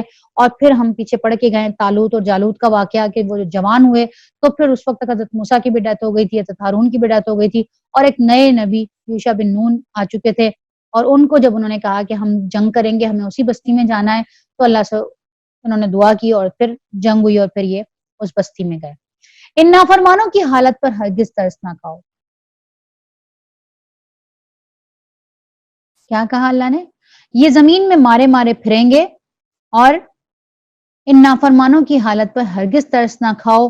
اور ذرا انہیں ان آدم کے 2 بیٹوں کا قصہ بھی بے کم اوقات سنا دو جب ان دونوں نے قربانی کی. یہ وہی بات جو میں نے آپ کو پہلے بھی بتائی تھی نا، حابیل اور قابیل کی قربانی. تو ان میں سے ایک کی قربانی قبول ہو گئی اور دوسرے کی نہیں ہوئی. یہ وہ قربانی تھی کہ جو آگ آسمان سے آتی تھی اور لے جاتی تھی. اور اس نے کہا کہ میں تجھے مار ڈالوں گا. جس کی قربانی قبول نہیں ہوئی اس نے کہا کہ میں تجھے مار ڈالوں گا. اس نے جواب میں کہا اللہ متقیوں کی ہی نظریں قبول کرتا ہے. اگر تو مجھے قتل کرنے کے لیے ہاتھ اٹھائے گا تو میں تجھے قتل کرنے کے لیے اپنا ہاتھ نہیں اٹھاؤں گا. میں اللہ رب العالمین سے ڈرتا ہوں. میں چاہتا ہوں کہ میرا اور اپنا گناہ تو ہی سمیٹ لے اور دوزخی بن کر رہے. ظالموں کے ظلم کا یہی بدلہ، یہی ٹھیک بدلہ ہے. آخرکار اس کے نفس نے اپنے بھائی کا قتل اس کے لیے آسان کر دیا اور وہ اسے مار کر ان لوگوں میں شامل ہو گیا جو نقصان اٹھانے والے ہیں. دنیا کے اندر جتنے بھی قتل ہوں گے ان سب کا قتل کا جو پہلا قتل ہوا تھا حابیل نے کیا تھا، اس قتل کا حصہ ان کو بھی جاتا ہے، اس لیے کہ قتل کی ابتدا انہوں نے کی تھی. پھر وہ ان میں شامل ہو گیا جو نقصان اٹھانے والے ہیں. پھر اللہ نے ایک کوا بھیجا. اب ان کو سمجھ ہی نہیں آ رہی، مار تو دیا، چھپاؤں کیسے؟ تو پھر اللہ تعالیٰ نے ایک کوا زمین پر بھیجا جو زمین کھودنے لگا اور اسے تاکہ اسے بتائے کہ اپنی لاش کو کیسے چھپائے. یہ دیکھ کر وہ بولا افسوس مجھ پر، میں اس کوے جیسا بھی نہ ہو سکا کہ اپنے بھائی کی لاش کو چھپانے کی تدبیر ہی نکال لیتا. اس کے بعد وہ اپنے کیے پر بہت پچھتایا. اسی وجہ سے بنی اسرائیل پر ہم نے یہ فرمان لکھ دیا تھا کہ جس نے کسی انسان کو خون کے بدلے یا زمین میں فساد پھیلانے کے سوا کسی اور وجہ سے قتل کیا، اس نے گویا تمام انسانوں کو قتل کر دیا. یعنی کسی کو قصاص کے بدلے یا کسی فساد پھیلانے کی وجہ سے قتل کیا ہو تو وہ ایک الگ بات ہے، لیکن اگر کسی نے اس کے علاوہ کسی کو قتل کیا تو وہ تمام انسانوں کو قتل کر دیا. اور جس نے کسی کی جان بچائی اس نے گویا تمام انسانوں کو زندگی بخش دی. مگر ان کا حال یہ ہے کہ ہمارے رسول پے در پہ ان کے پاس کھلی کھلی ہدایات لے کر آئے، پھر بھی ان میں سے بکثرت لوگ زمین میں زیادتیاں کرنے والے ہیں. جو لوگ اللہ اور اس کے رسول سے لڑتے ہیں اور زمین میں اس لیے تگودو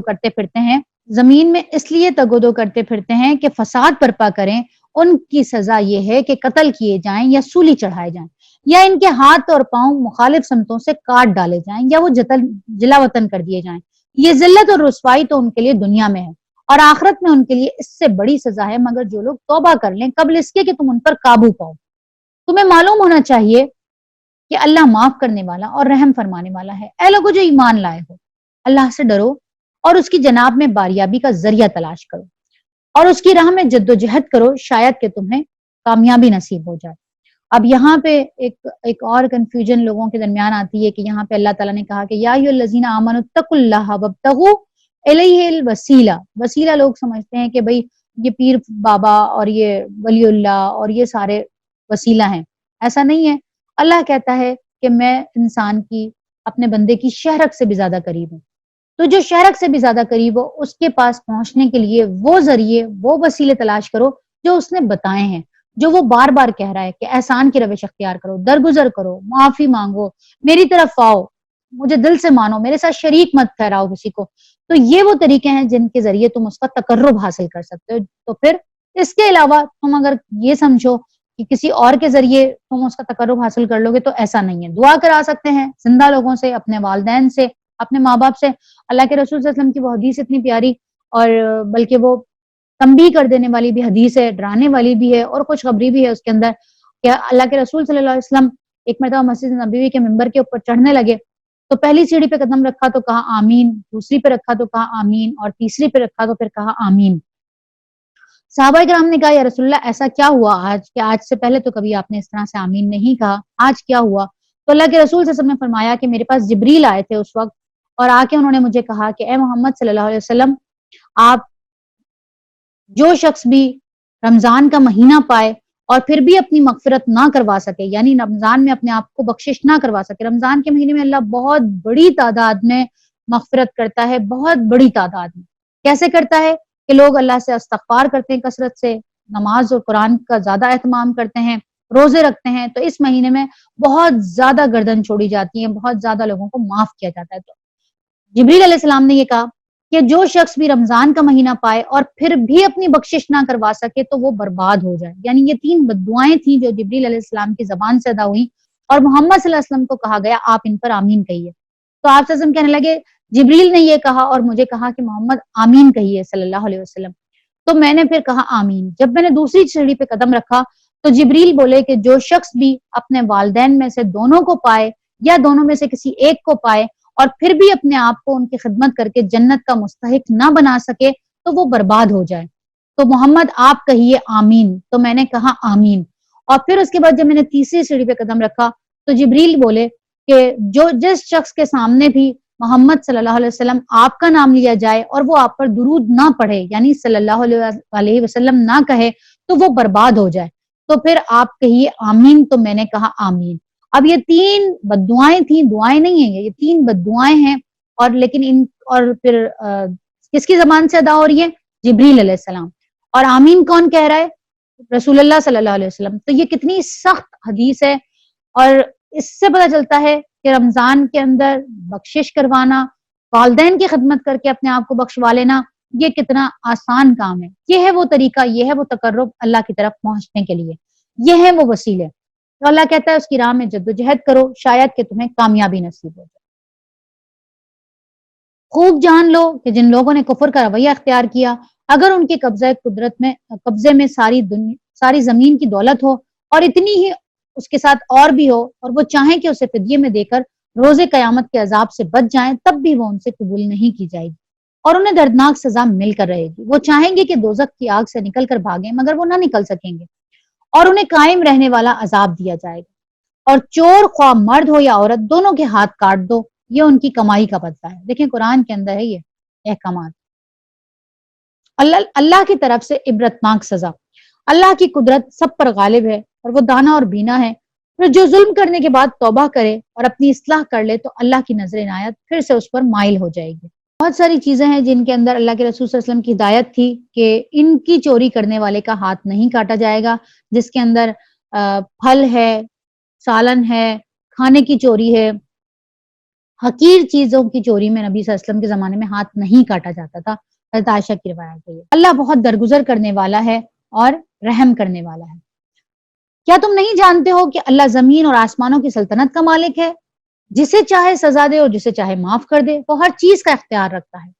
اے پیغمبر صلی اللہ علیہ وسلم, تمہارے لیے باعث رنج نہ ہو وہ لوگ جو کفر کی راہ میں بڑی تیزگامی دکھا رہے ہیں, خواہ ان میں سے ہو جو منہ سے کہتے ہیں کہ ہم ایمان لائے مگر دل ان کے ایمان نہیں لائے, یا ان میں سے ہوں یعنی منافق ہوں, چاہے وہ منافق ہوں, یا ان میں سے ہوں جو یہودی بن گئے جن کا حال یہ ہے کہ جھوٹ کے لیے کان لگاتے ہیں دوسرے لوگوں کی خاطر جو تمہارے پاس کبھی نہیں آئے, سنگن لیتے پھرتے ہیں کتاب اللہ کے الفاظ کو ان کے صحیح محل متعین ہونے کے باوجود اصل معنی سے پھیر دیتے ہیں, اور لوگوں سے کہتے ہیں کہ اگر تمہیں یہ حکم دیا جائے تو مانو, نہیں تو نہیں مانو. یعنی یہ یہودی عالم جو تھے یہ کہتے تھے اس کا ہماری کتابوں میں یہ اور یہ بات لکھی ہوئی ہے, اگر تمہیں یہ والا حکم ملے تو مان لینا اور یہ حکم ملے تو مت ماننا. یعنی برگلاتے ہیں لوگوں کو. جسے اللہ ہی نے فتنے میں مبتلا کر دیا ہو, ڈالنے کا ارادہ کر لیا ہو, اس کو اللہ کی گرفت سے بچانے کے لیے تم کچھ نہیں کر سکتے. یہ وہ لوگ ہیں جن کے دلوں کو اللہ نے پاک کرنا ہی نہیں چاہا. ان کے لیے دنیا میں بھی رسوائی ہے اور آخرت میں بھی سخت سزا. یہ جھوٹ سننے والے اور حرام کے مال کھانے والے ہیں, لہٰذا اگر یہ تمہارے پاس اپنے مقدمات لے کر آئیں تو تمہیں اختیار دیا جاتا ہے کہ چاہو ان کا فیصلہ کرو ورنہ انکار کر دو. انکار کر دو تو یہ تمہارا کچھ بھی نہیں بگاڑ سکتے, اور فیصلہ کرو تو پھر ٹھیک ٹھیک انصاف کے ساتھ کرو, اور اللہ انصاف کرنے والوں کو پسند کرتا ہے. اور یہ تمہیں کیسے حکم بنا سکتے ہیں جبکہ ان کے پاس توراۃ موجود ہے جس میں اللہ کا حکم لکھا ہوا ہے, اور پھر یہ اس سے منہ موڑ رہے ہیں. اصل بات یہ ہے کہ یہ لوگ ایمان ہی نہیں رکھتے. یعنی ہوتا کیا تھا کہ یہ لوگ کے اندر کوئی سخت قانون ہوتا تھا, سخت سزا ہوتی تھی, تو یہ چلاکی کے ساتھ کہتے تھے کہ چونکہ یہاں پہ اب اسلامی قانون آ گیا ہے تو ہم اس لیے رسول کے پاس آ گئے کہ بھئی آپ بتا دیں آپ کے ہاں کیا اس کی سزا ہے, تو اس نیت سے کہ شاید ان کے ہاں کوئی نرم سزا دی گئی ہو. اللہ تعالیٰ کہتا ہے کہ آپ کی مرضی ہے کہ آپ ان کا فیصلہ کریں یا نہ کریں. اور خاص طور پہ یہ مقدمہ خیبر کے معزز یہودی خاندان میں سے ایک عورت اور ایک مرد کے درمیان ناجائز تعلق پا گیا. توریت کی روح سے ان کی سزا رجم تھی کیونکہ دونوں شادی شدہ تھے, یعنی یہ دونوں سنسار کیا جائے گا. لیکن یہودی اس سزا کو نافذ نہیں کرنا چاہتے تھے کیونکہ وہ بڑے لوگ تھے, ایک معزز خاندان تھا, اس لیے انہوں نے آپس میں یہ مشورہ کیا کہ اس مقدمے میں محمد صلی اللہ علیہ وسلم کو پنچ بنا لے جائے تاکہ رجم کے علاوہ ان کے ہاں کوئی اور سزا ہوگی تو بچت ہو جائے گی. اگر وہ رجم کے سوا کوئی اور حکم دے تو قبول کر لو, اور اگر رجم کا حکم ہی دیں تو پھر مت قبول کرو۔ تو جب وہ مقدمہ آپ کے سامنے لایا گیا تو آپ نے تو رجم کا حکم دیا، کیونکہ اسلام کے اندر بھی رجم ہی ہے، سنسار کرنا۔ تو انہوں نے اس حکم کو ماننے سے انکار کر دیا۔ اس پر آپ نے پوچھا تمہارے مذہب میں اس کی سزا کیا ہے؟ تو انہوں نے کہا کوڑے مارنا اور منہ کالا کر کے گدھے پر سوار کرنا۔ آپ نے ان کے علماء کو قسم دے کر ان سے پوچھا کیا توریت میں شادی شدہ زانی اور زانیہ کی یہی سزا ہے؟ تو پھر انہوں نے وہی جھوٹا جواب دیا۔ لیکن ان میں سے ایک شخص ابن سوریہ جو خود یہودیوں کے ہاں ان کے اپنے وقت میں توریت کا بڑا عالم تھا، خاموش رہا، کچھ بھی نہیں بولا، چپ رہا۔ آپ نے اس سے مخاطب ہو کر فرمایا میں تجھے اس خدا کی قسم دے کر پوچھتا ہوں جس نے تم لوگوں کو فرعون سے بچایا اور طور پر تمہیں شریعت عطا کی، کیا واقعی توریت میں زنا کی سزا یہی لکھی ہے؟ اس نے جواب دیا اگر آپ مجھے ایسی بھاری قسم نہ دیتے تو میں کبھی نہ بتاتا۔ واقعہ یہ ہے کہ زنا کی سزا تو رجم ہی ہے، مگر ہمارے ہاں جب زنا کی کثرت ہوئی تو ہمارے حکام نے یہ طریقہ اختیار کیا کہ بڑے لوگ زنا کرتے تھے تو انہیں چھوڑ دیا جاتا تھا، اور چھوٹے لوگوں سے یہی حرکت سرزد ہوتی تھی تو انہیں رجم کر دیا جاتا تھا۔ پھر جب اس سے عوام میں ناراضگی پیدا ہونے لگی تو ہم نے توریت کے قانون کو بدل کر یہ قاعدہ بنا لیا کہ زانیہ اور زانی کو کوڑے لگائے جائیں اور انہیں منہ کالا کر کے گدھے پر الٹے منہ سوار کیا جائے۔ اس کے بعد یہودیوں کے لیے بولنے کی کوئی گنجائش نہ رہی اور آپ صلی اللہ علیہ وسلم کے حکم سے زانی اور زانیہ کو سنسار کیا گیا۔ یعنی یہ پورا ایک واقعہ ہوا تھا جس کے اوپر یہ آیت نازل ہوئی تھی۔ تو اللہ تعالیٰ کہتا ہے کہ یہ اصل بات یہ ہے کہ یہ لوگ ایمان ہی نہیں رکھتے، اور ہم نے توریت نازل کی جس میں ہدایت اور روشنی تھی۔ سارے نبی جو مسلم تھے اسی کے مطابق ان یہودی بن جانے والوں کے معاملات کا فیصلہ کرتے تھے، یعنی توریت کے اندر احکامات نازل ہوئے۔ اب توریت کے بعد جتنے بھی نبی آئے وہ سب اسی کے مطابق اپنے احکامات نازل کرتے تھے۔ شریعت یہی تھی بس، بنی اسرائیل کے اندر شریعت جو تھی وہ شریعت موسیٰ ہی تھی، یہ باقاعدہ احکامات تھے، اور جو بھی فیصلہ ہوتا تھا ان کے درمیان وہ اسی کے مطابق ہوتا تھا، توریت کے مطابق۔ اسی طرح ربانی اور احبار بھی اسی پر فیصلے کا مدار رکھتے تھے، کیونکہ انہیں کتاب اللہ کی حفاظت کا ذمہ دار بنایا گیا تھا اور وہ اس پر گواہ تھے۔ پس اے گروہ یہود، تم لوگوں سے نہ ڈرو بلکہ مجھ سے ڈرو، اور میری آیات کو ذرا ذرا سے معاوضے لے کر بیچنا چھوڑ دو۔ یعنی یہ لوگ بڑے لوگوں کے لیے قانون بدل دیا کرتے تھے اللہ کا، اور کہتے تھے نہیں یہ اور یہ سزا بھی دی جا سکتی ہے، یہ اور یہ سزا بھی دی جا سکتی ہے۔ تو وہ اور کیا ملتا تھا اس کے بدلے میں؟ سال بھر کا غلہ مل گیا، کوئی انعام و کرام مل گیا۔ تو اللہ کہتا ہے کہ تھوڑی سی آیات معاوضے لے کر میری آیات کو بیچنا چھوڑ دو۔ جو لوگ اللہ کے نازل کردہ قانون کے مطابق فیصلہ نہ کریں وہی کافر ہے۔ توریت میں تو ہم نے یہودیوں پر یہ لکھ دیا تھا کہ جان کے بدلے جان، آنکھ کے بدلے آنکھ، ناک کے بدلے ناک، کان کے بدلے کان، دانت کے بدلے دانت، اور تمام زخموں کے لیے برابر کا بدلہ ہے۔ پھر جو قصاص کا صدقہ کر دے تو وہ اس کے لیے کفارہ ہے، اور جو لوگ اللہ کے نازل کردہ قانون کے مطابق فیصلہ نہ کریں وہی ظالم ہیں۔ پھر ہم نے ان پیغمبروں کے بعد مریم کے بیٹے عیسیٰ کو بھیجا۔ توریت میں سے جو کچھ اس کے سامنے موجود تھا وہ اس کی تصدیق کرنے والا تھا، اور ہم نے اس کو انجیل عطا کی جس میں ہم نے رہنمائی اور روشنی تھی، اور وہ بھی توریت میں سے جو کچھ اس وقت موجود تھا اس کی تصدیق کرنے والی تھی۔ خدا ترس لوگوں کے لیے سراسر ہدایت اور نصیحت تھی۔ ہمارا حکم تھا کہ اہل انجیل اس قانون کے مطابق فیصلہ کریں جو اللہ نے اس میں نازل کیا ہے، اور جو لوگ اللہ کے نازل کردہ قانون کے مطابق فیصلہ نہ کریں پھر وہی فاسق ہیں۔ آخر دعوانا ان الحمدللہ رب العالمین وصلی اللہ تعالی علی خیر خلقہ واصحابہ اجمعین برحمتک یا ارحم الراحمین، آمین یا رب العالمین۔